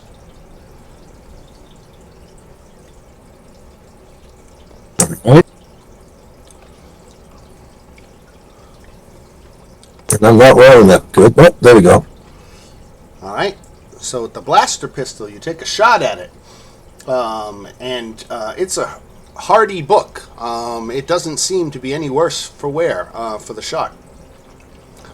Seems like you can take a good amount of abuse. Might have to hit it real hard. And I yell out, I think we need to kill the book.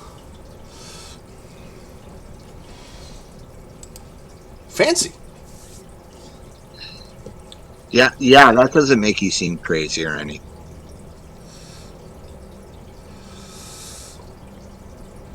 We need to kill the book?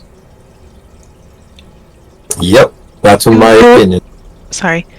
Do we remember what the image in the book was after we had started it?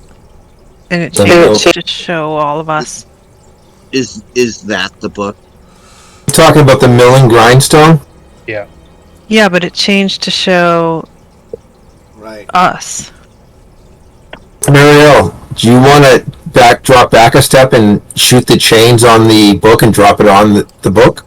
Yeah, I'm just not sure if we need to crush the book or we need to crush him. Because we only get one shot at crushing something. I don't see us moving him onto that thing, do you guys? I don't know how to move him, especially since we can't grab him. Let's say if I can. Actually, you know what? I got an idea. I'll thorn whip him. Well, it's my turn, right? Can we at least use? Yeah, go ahead.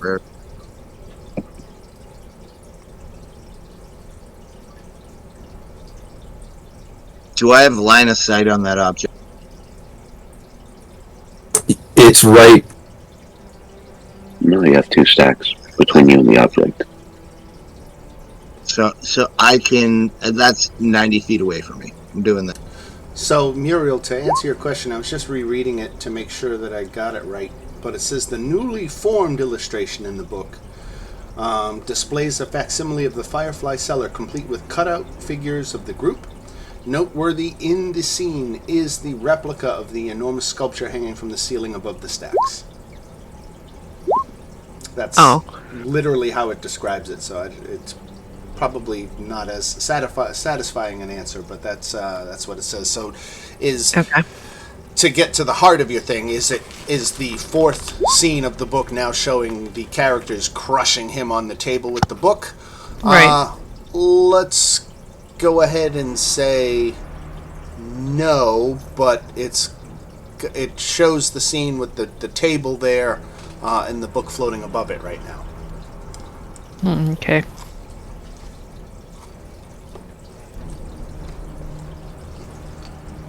Dan, I casted sleep on that thing.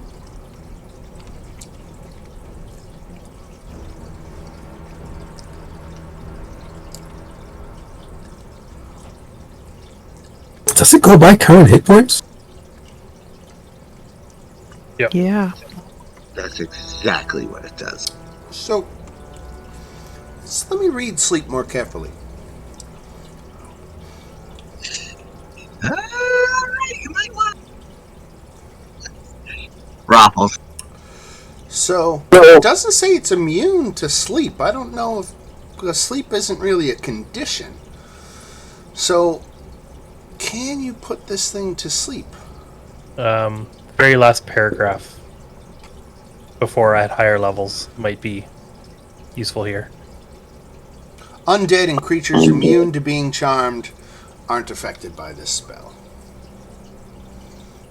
Sorry, Sorry, Fancy. You can take it back. It doesn't work against undead. He's undead. It was a No, but it was nice thinking outside the box there. right? All right, you guys are all dead. So now it's my turn.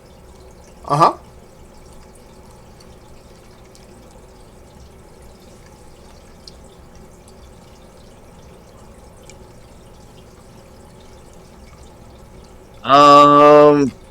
How's everyone doing? Is anyone hurt? Marcus is down. Marcus is down. Marcus is down. He's always down. Is anyone else hurt? People are... Nobody's sitting pretty except Dagon, really. I could He's hear the most Marco. to be believed.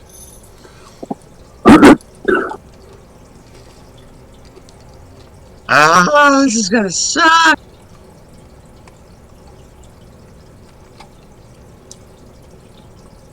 Back the fuck up, asshole! What are you trying, Fancy? Cure wounds. All right. I can't believe I'm Marcus, 18 hit Is points. Was he able to make it that far? That's pretty far. That I'm Going around the complaining. back. 30. Count it. 30. He wasn't on the outside row. He was on the inside row with me when he was there. It's close enough. I mean, I could technically back up.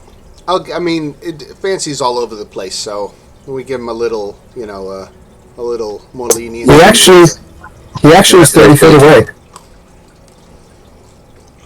Okay, I'll take it either way. Right. I don't cheat. I play it straight. Muriel up on the floor above. All right. So I'm going to assume since there's 3 chains up here that I'm not going to drop the book in one shot anyway. So I'll shoot at one of the chain connections. You want to shoot at one of the chains. All right, it's got an armor Yeah. class 19. That's a lot. Yeah, it's hard to... That's more than that. Right? But again,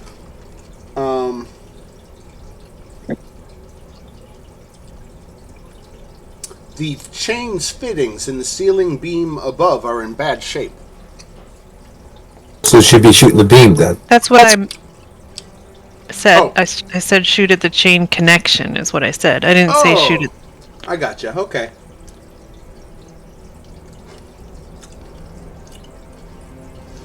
So, this is where the DM has to make up something off the top of his head, because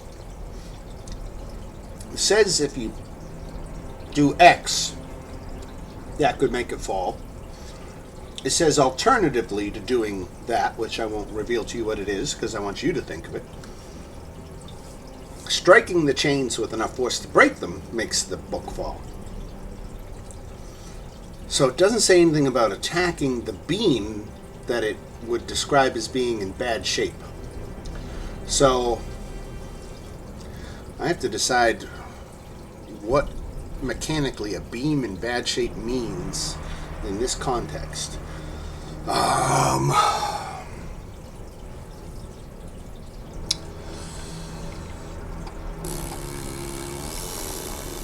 Okay. I think I can safely say, by buying myself some more time, that a 12 doesn't do it. It glances off, and then we go to Shemshime. So you'd have to hit it a little bit harder than that. Okay, so just for clarity. So Right. I'm trying to shoot at, like, where the chain connects to the beam. So I'm not Right. trying to destroy a beam with an arrow. Right. But, yeah. Okay. Right. Okay, so then I'll go back and hide again. All right. Shemshime.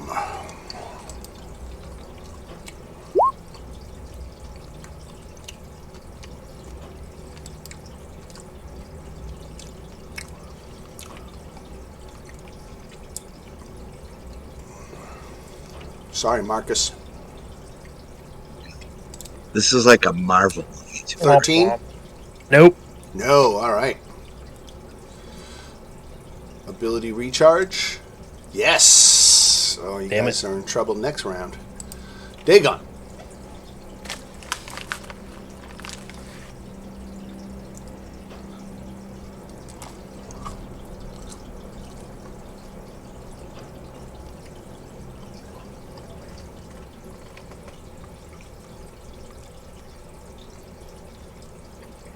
All right. DC 13. Con save. All right. He takes damage, but again, no worse for wear. Marcus.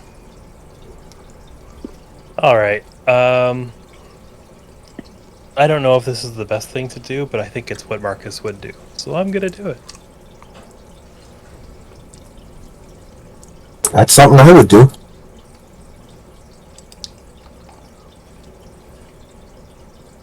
Let's see. Spell save DC is 14. All right. So he made the save. Boo. All right. Instead of him running and buying us time would have been good. All right. Back at the top of the order, Salim. Okay. Let me see something. How far can I?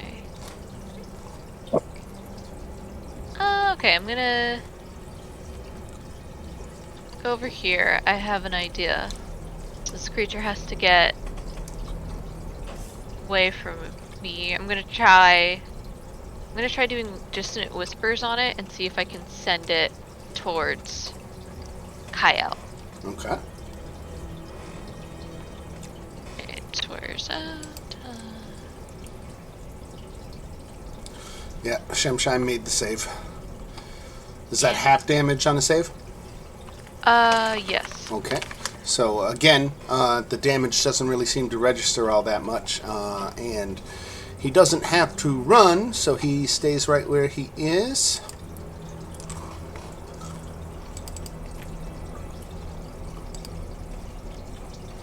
Another hit on Shemshine, no worse for wear. Rhea calls out and says, "This isn't working. We gotta try something else."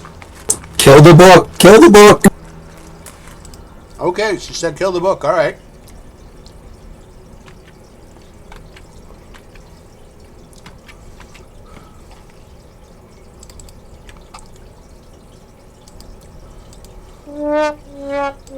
Wow. Alright, so she starts attacking the book. Let me check.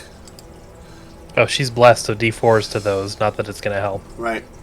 Probably. Book has an armor class 14, so she didn't hit the friggin' thing. She was so worked up, she's swinging at the table and keeps missing. Kyle. Alright. Do we want to move him onto the thing and try to destroy both of them on the table? Is that the plan, or we want to try to destroy the book? I mean, I guess if we can get them both, that would be good. If I have an idea to try, I'll give it a try.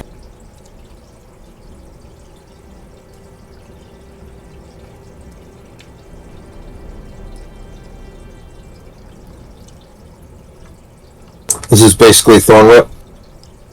Alright. Nice. Pulls him to me by 10 feet. It's got that range where you can hit him from there? 30 foot. Alright. Gets pulled 10 feet in. Close. And then I'm gonna bonus action the book on the table. Bonus action it. I'm pulling it up.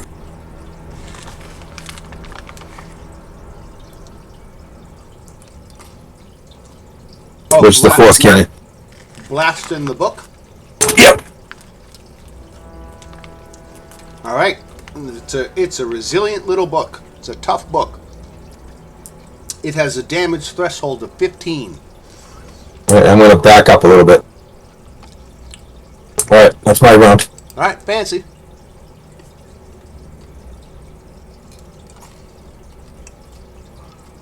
Fancy is going to pull out his flute and just start playing a little tune. And, he's just going to sit there and try to be very charismatic.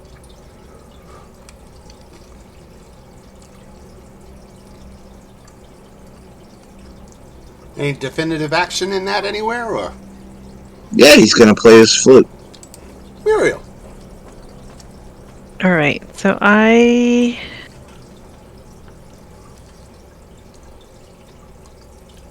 wanna hold a shot. I'm trying to bring down the book. I assume I just need to roll higher. Or try a different approach. I don't know that there's anything else that Muriel could do. Yeah, how much do you weigh? She's not big. No. She's also not strong. She has a strength of 8. Got it. So, I mean, I can hold a shot to shoot at the connection again. When Shemsheim is on the table. So even if he just passes over it, I want to shoot. But I'm also going to call out and I'm going to say, does anybody have anything like fire or like force damage or anything like that that would destroy this beam? Dan, can I see the beam from down where I'm at? Yep.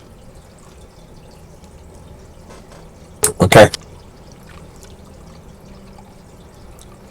And then I'm going to wait to see if he moves onto the table. All right, Shemsheim.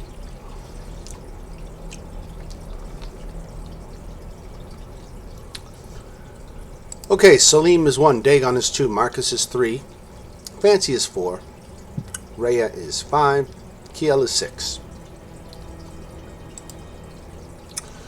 Okay, Marcus, I'm really sorry, dude. Jesus, you are not having a lucky night. Get smacked around. Wisdom saving throw, sir. Wisdom saving throw. Oop. What was the DC? 13? 13. Then let me... Where is my other thing here? Luck. Oh, I already used that. Never mind. Okay. That's a fail then. 32 psychic damage. Oh. Jeez. As a reaction, I'm gonna silvery barbs that if I can. I don't think you can. No, we went over that. We learned that the other day. Yeah, there was Has no to be on D20 me. roll. Fuck. Yeah.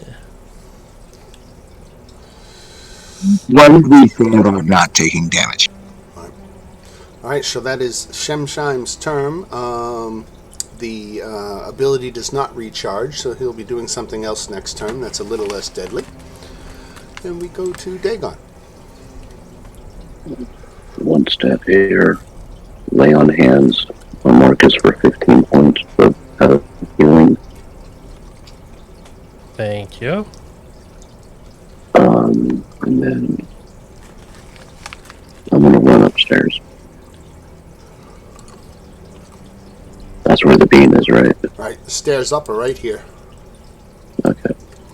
I don't think that's 30.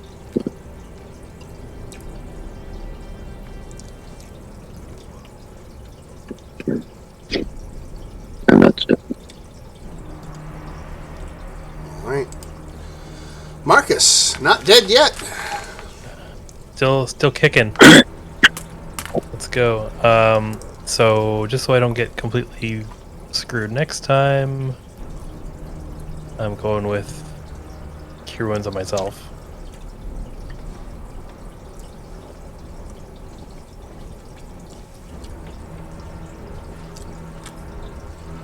Is that it for that? Let's see. I am not within his range, so I'm gonna move a little bit.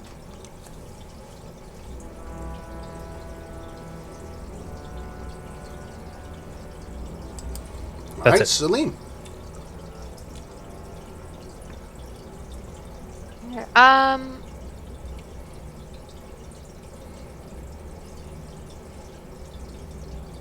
Definitely gonna move forward. I don't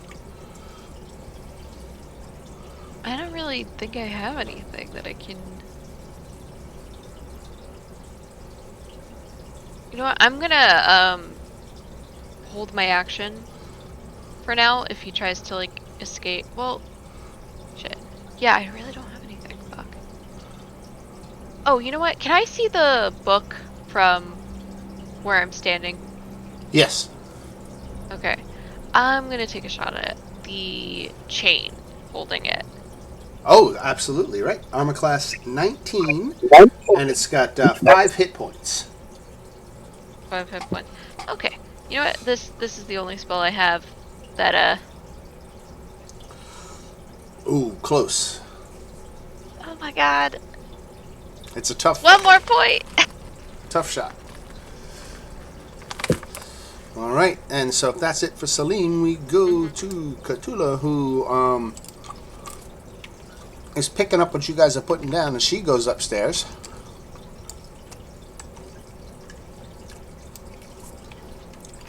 And she comes out here to you, Muriel, and asks what can she do to help.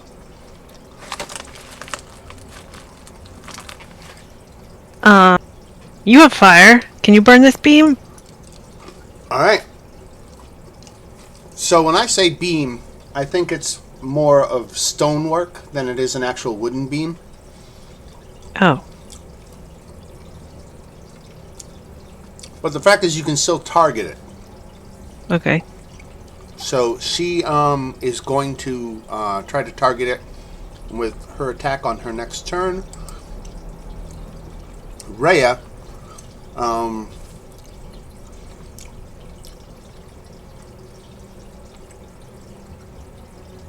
kind of is picking up on the plan, and she just starts luring Shemsheim to come get her, antagonizing, taunting the undead. Kyle. Right. First things first. That Shimshami.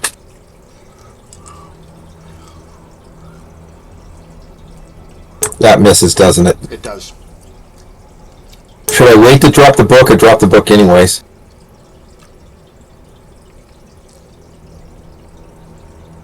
I don't know.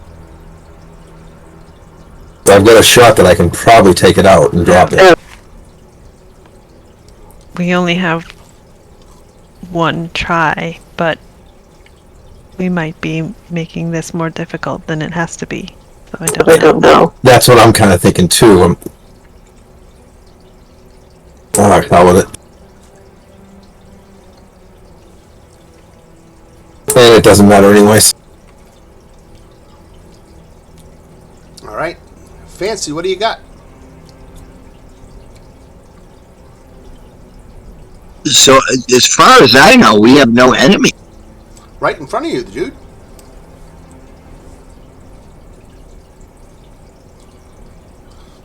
Book is like one. Well, I mean, point, it's Slender Man.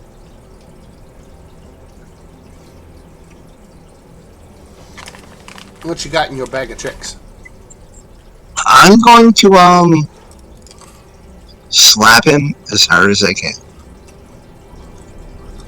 Just with my hand, because I don't agree with the way this ends, but I will expect the bro. All right. Muriel, you're getting a little backup up here now. What do you want to do?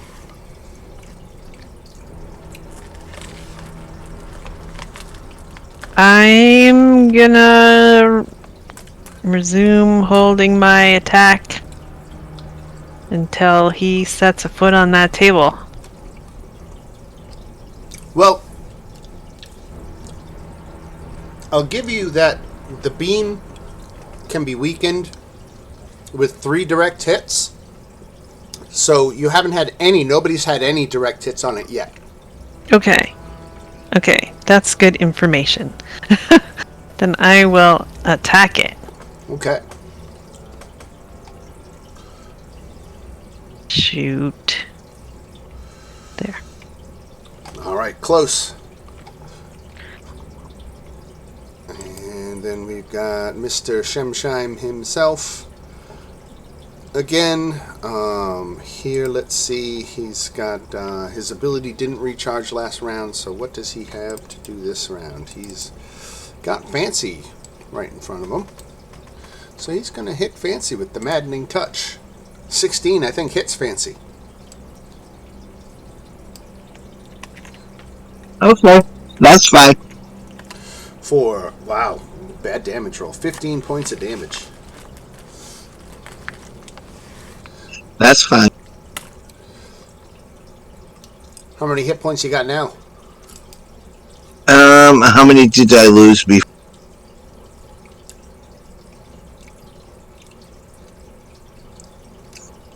You just took. Yeah, do you know your current hit points?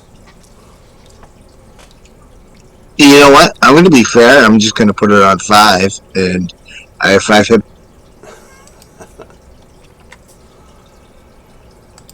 All right. So I have 5 hit points left. All right, Dagon. That's I'm gonna run upstairs and We'll get you up here. so there's the concrete, the stone beam. Right, And then- right. With the chains coming out of it, right. Okay, and the chains are just metal. How many chains are there? There are 3. 3. Yep. I think we've been focusing our attack at where they join together. I guess at the beam is what that would be. Right. Yeah.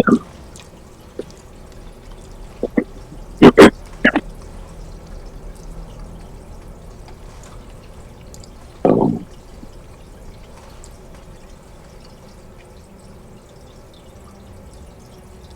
so I'm gonna do that.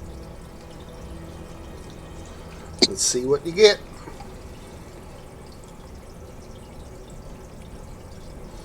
Acid splash on the chains and beam. Acid splash. I don't know how that works exactly with something like a chain. The chain doesn't really make a saving throw, but let's. Automatic destruction.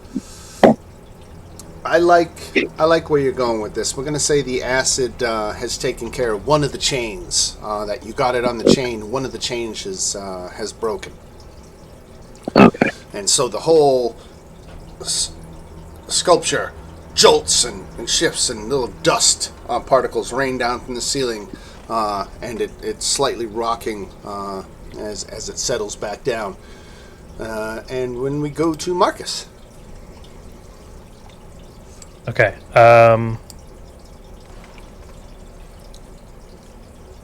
And I'm gonna give some heals to Kyle.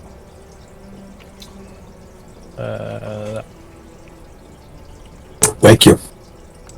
You got it.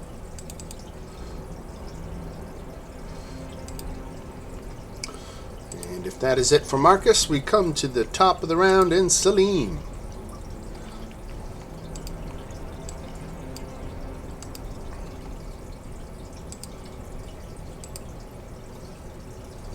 Oh, sorry, I just muted myself. I thought I was.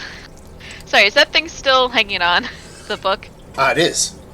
Alright, I'm gonna hit it with another firebolt. Okay. Come on. Come on, come on, come on, come on. So close. But you know what? I still like where you guys are going with this, so we're going to say a second chain snaps. Wait, can I twin that spell? To cast it twice? Oh, No. no, actually, let me. That would have to be on a second creature. Never mind. Right. All right.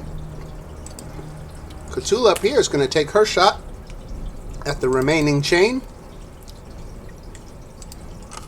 And miss.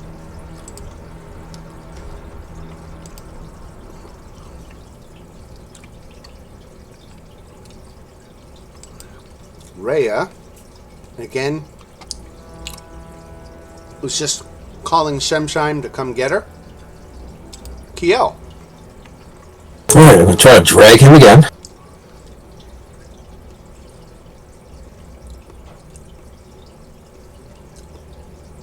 And that's a what saving throw for him? It isn't. I just pull him over 10 foot. Oh, pulled him right on Yeah, the right. table. And now I'm going to try to force blast the book above. All right. Now, from this angle, you don't have access to, because the sculpture is actually blocking you from Ah, shooting around it.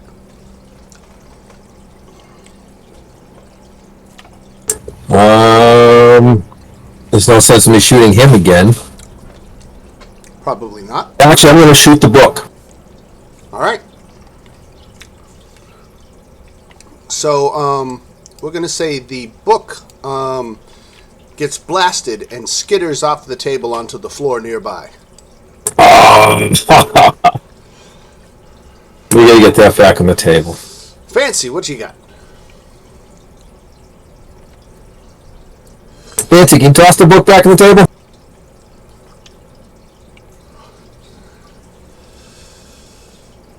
It's up to you, Fancy. I think we lost Joe. Did we ever really have him, though? Muriel.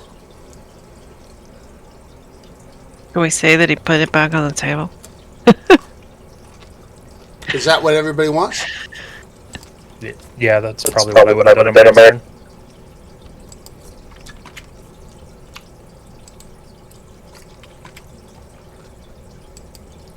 Whoops. Why can't I select this?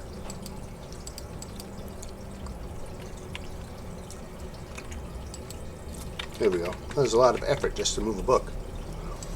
Alright. Attack! Alright, Muriel. Attack. There we go. Come on! Oof. Alright, Shemsheim. Oh, did he recharge his ability? He didn't. Okay. So he's going to use his maddening touch on Rhea and going to miss. Dagon.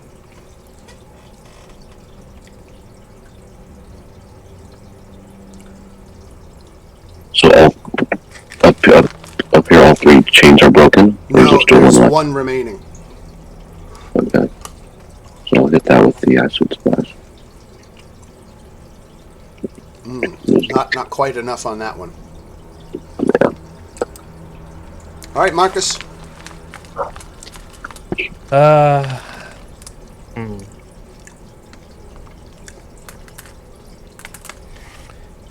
Thinking. Well, I guess I'm gonna sprint towards upstairs just to help if I can. Okay. All right, Celine. Alright, I'm shooting it with another fireball. Come on. Are you Nope. fucking kidding me? And again, with the way the book is shifted, it's kind of harder now to get that last chain from down here. Cthulhu's going to try to take her shot. And she hits it, and it shakes, but it doesn't fall. Rhea is going to try to attack this guy. And does all sorts of slicing and dicing, but again, he doesn't seem any worse for the effort. Kyle.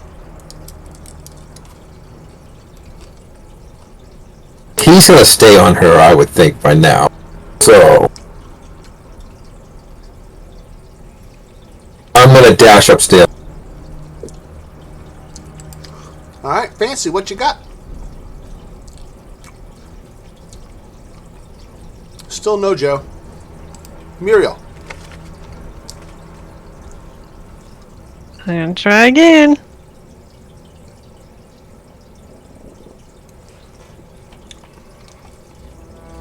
Holy cow, Muriel, you all right? There we go. There you go. Okay. So, Shemsheim must make a dexterity saving throw to avoid being crushed underneath this falling book. Shemsheim, DC 15, dex save. He does not make it. Thank goodness. On a Hell failed yeah. save, Shemsheim vanishes. And the book is also been smashed to smithereens. But there is another book lying on the floor over here just an innocuous book of no particular interest, and that seems to have transformed itself into an identical copy of Shemshine's bedtime rhyme. And it would seem that Shemshime is now trapped in this book instead.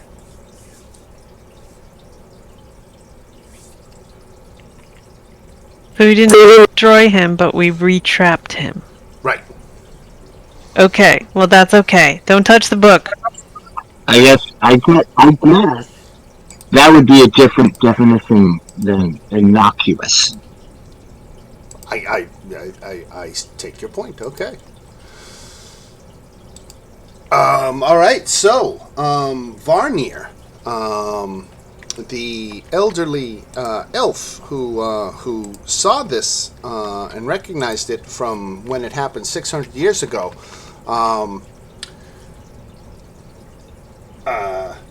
takes the book and says that it will be locked away in one of Candlekeep's secure vaults, never to bother anyone again. And she thanks you and your companions' efforts at clearing this. Now,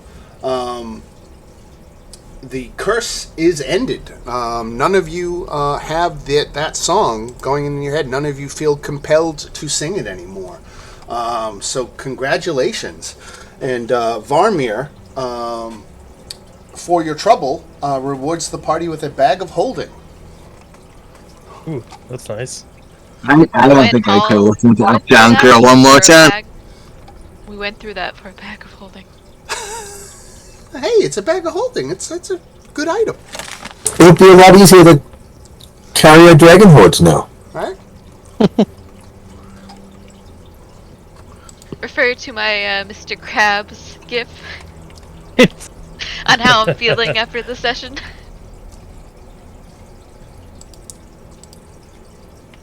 All right. Yeah. The only way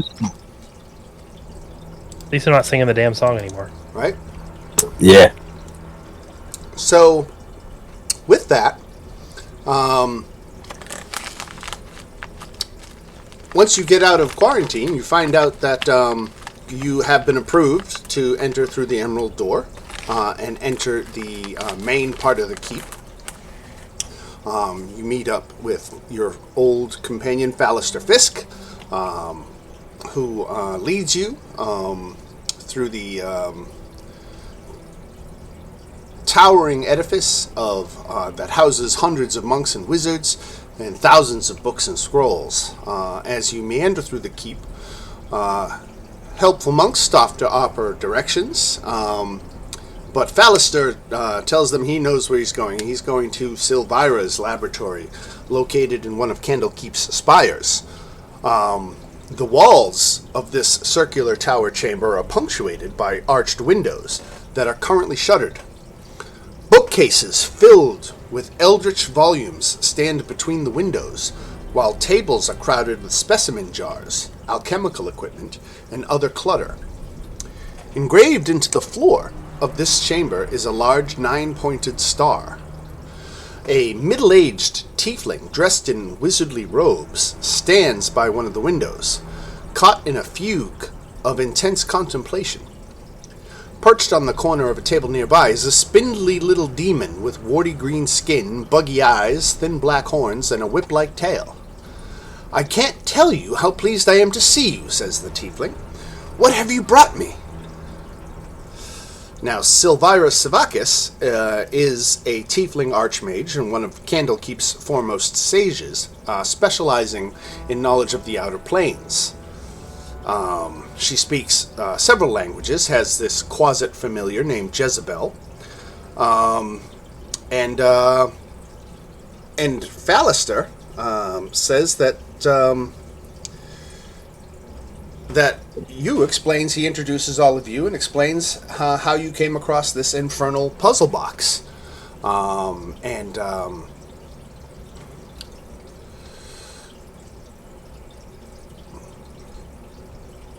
let's see. So do you present her with the puzzle box?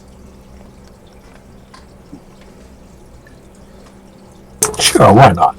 All right.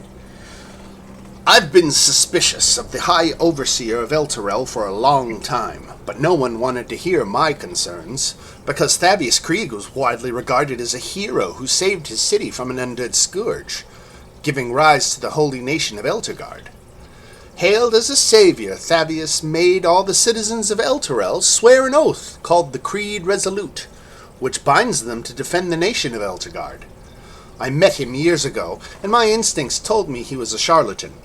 Afterward, I grew to suspect that he had cut a deal with one of the more powerful devils, using the Creed Resolute to bind all Elturel to his dark deal. I wish to prove my theory, and I believe the evidence is locked inside the puzzle box.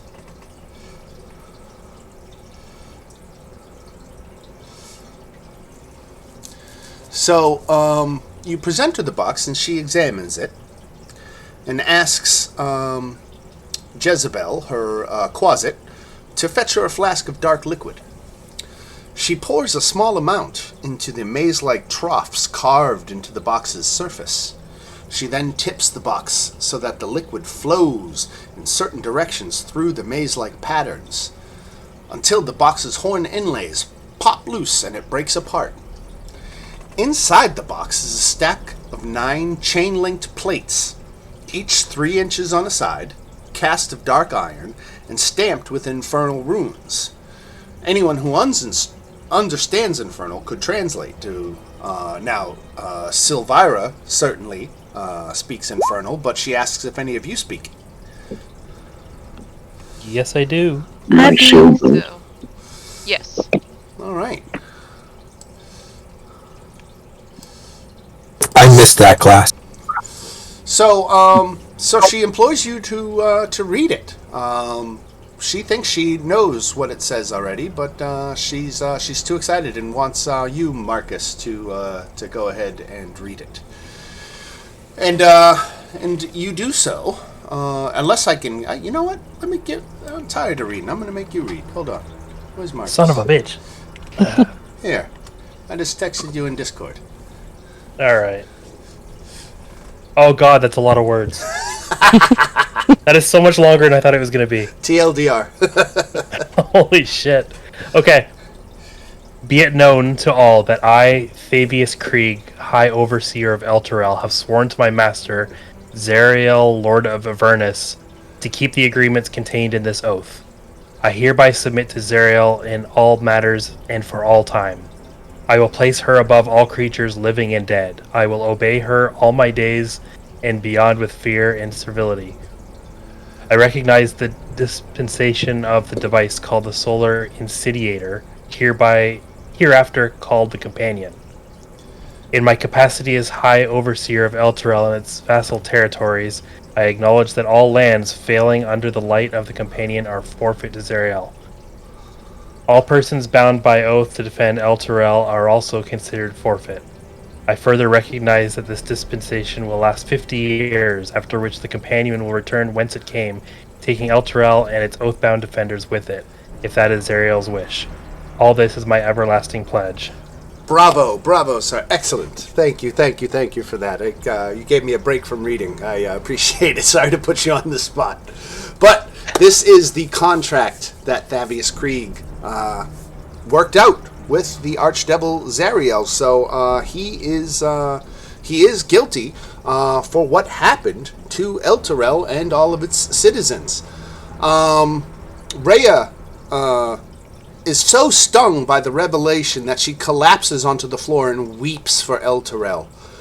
Bound to the city by the Creed Resolute, she feels imperative to return it. If Zariel wants my soul, says Rhea, she's welcome to try to take it. Now, There's no need to kneel before Elturel.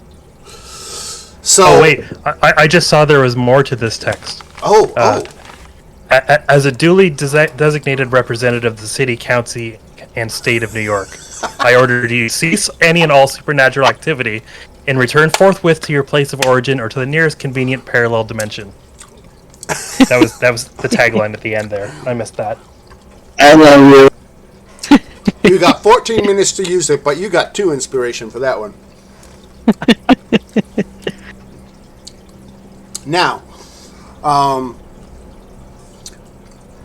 Silvira notes your shield, Dagon, and points it to you and says, if I'm not mistaken, that's the shield of Gargoth.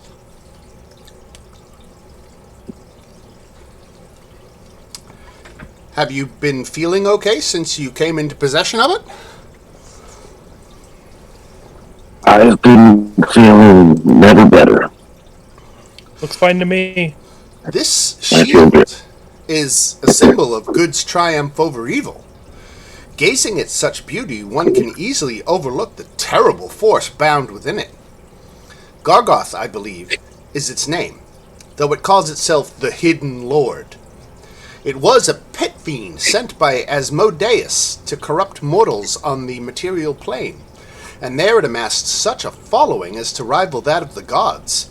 In a way, Gargoth became sort of a demigod, and having worshippers increased its power exponentially. My, how the mighty have fallen, she says as she comes up and flicks the shield. The shield has the power to corrupt everything around it. The Hewn family of Baldur's Gate has kept it for years now. Doubtless they'll want it back. But this shield should not be taken to any place where thousands of mortals reside. It needs to be locked away in an extra-dimensional space away from corruptible souls.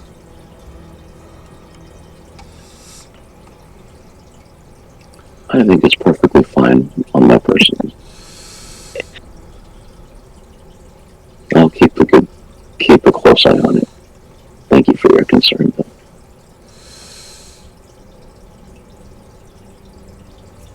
It's risky. Are you sure that's a risk you want to take on?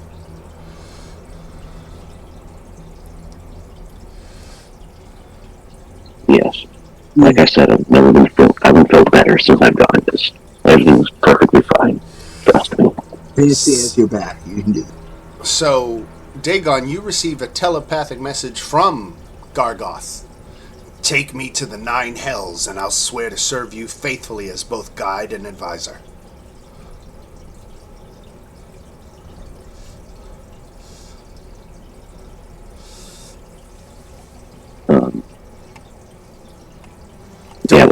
Don't leave me here. I just grip the shield tighter, determined to not let it out of my possession. All right. Silvira says, well, just know you've been warned. You're certainly taking on a risk. But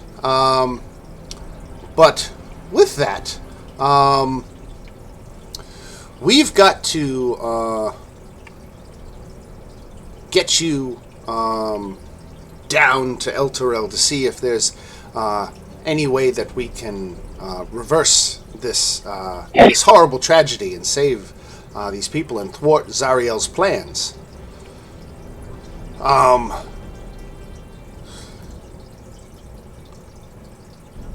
What are your intentions to do next at this point? Now that you found out all this information about Thavius Krieg and Elturel and Zariel.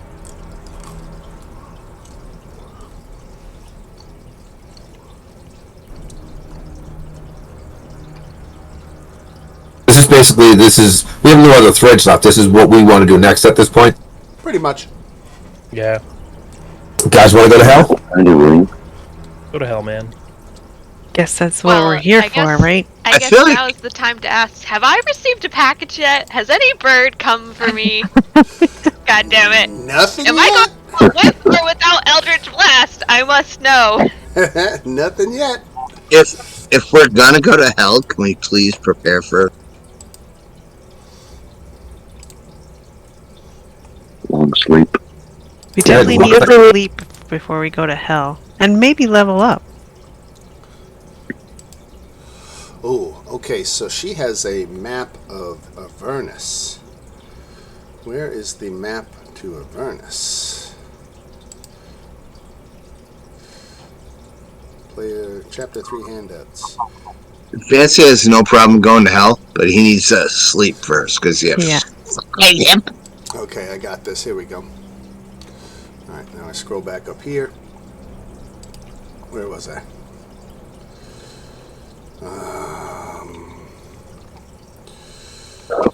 Here we go. Get into Avernus. Here we go. Yeah, no, it's fine. I'll take a lot. Candlekeep. Got it. Here we go. All right. Everlasting Pledge. Take me to the Nine Hells. Okay, so Silvira asks flat out, is your intention to save Elturel?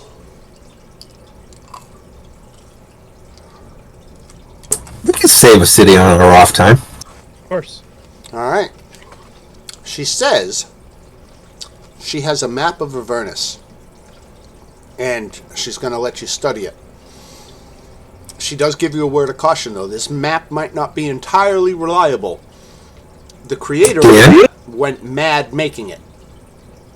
I'm going to pull out one of my tinkering things. I can make a picture of an item, and I'm going to make a picture of this map. All right.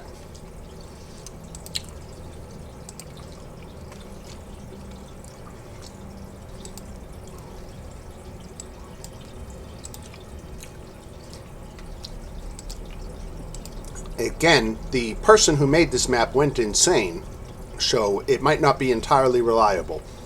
But it's the best map of Avernus that is in existence. The only such map known to exist in all of Candlekeep. So she lets you study it, but ultimately lets you make your own copy for your own use.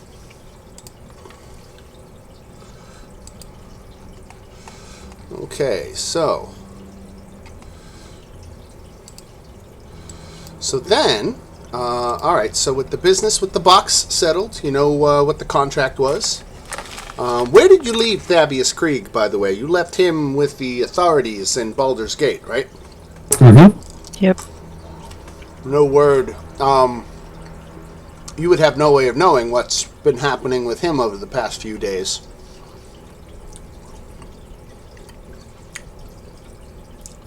So Silvira says there's a wizard named Traxagor who lives in a tower 20 miles from here. I've loaned him a spell book or two, and he owes me a favor. I can have you delivered safely to his tower, and he can use a plane shift spell to take you straight to Elturel. Even more importantly, Traxagor is looking after an old friend of mine, someone with a history of battling devils in the Nine Hells. I think you'll enjoy her company very much. Her name is Lulu.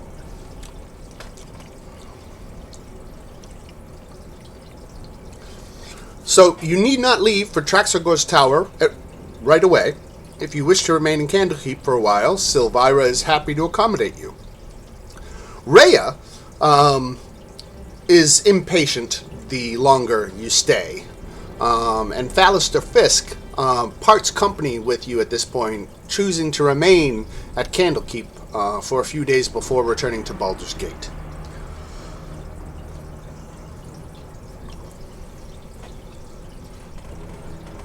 So once you're ready to leave for Traxagor's tower, just let me know.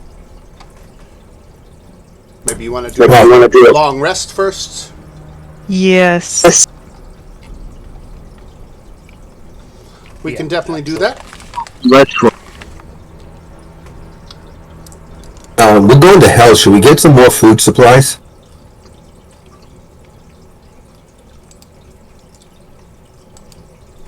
Yeah, always get supplies. You get a magic spell.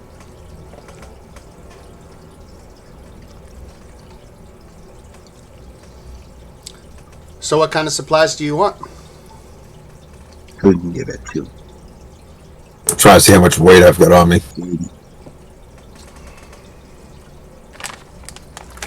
We have a bag of holding now. Yeah, I was thinking food supplies. Ration? Yeah, food rations and water. I think we should put a lot of food and holy water and stuff like that into the bag of holding. So, also, won't that keep it safe from the effect of hell? Maybe.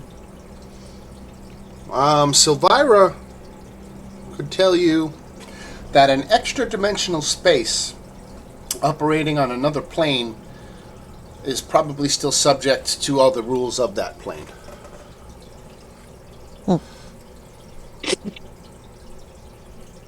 Either way, we need a lot of food.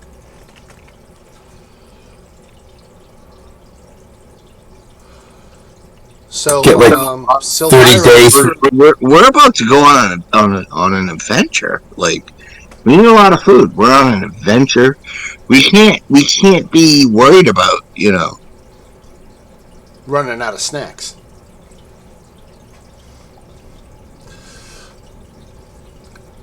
What do you got going on?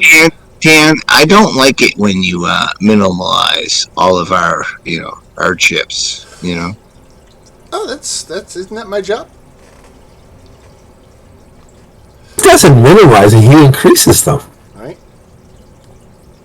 So, whenever you're ready to leave for Traxagor's Tower, Silvira says that she can get you there by Griffin. That she has Griffin mounts standing by that will take you to Traxagor's Half lion, Tower. half eagle. Yep.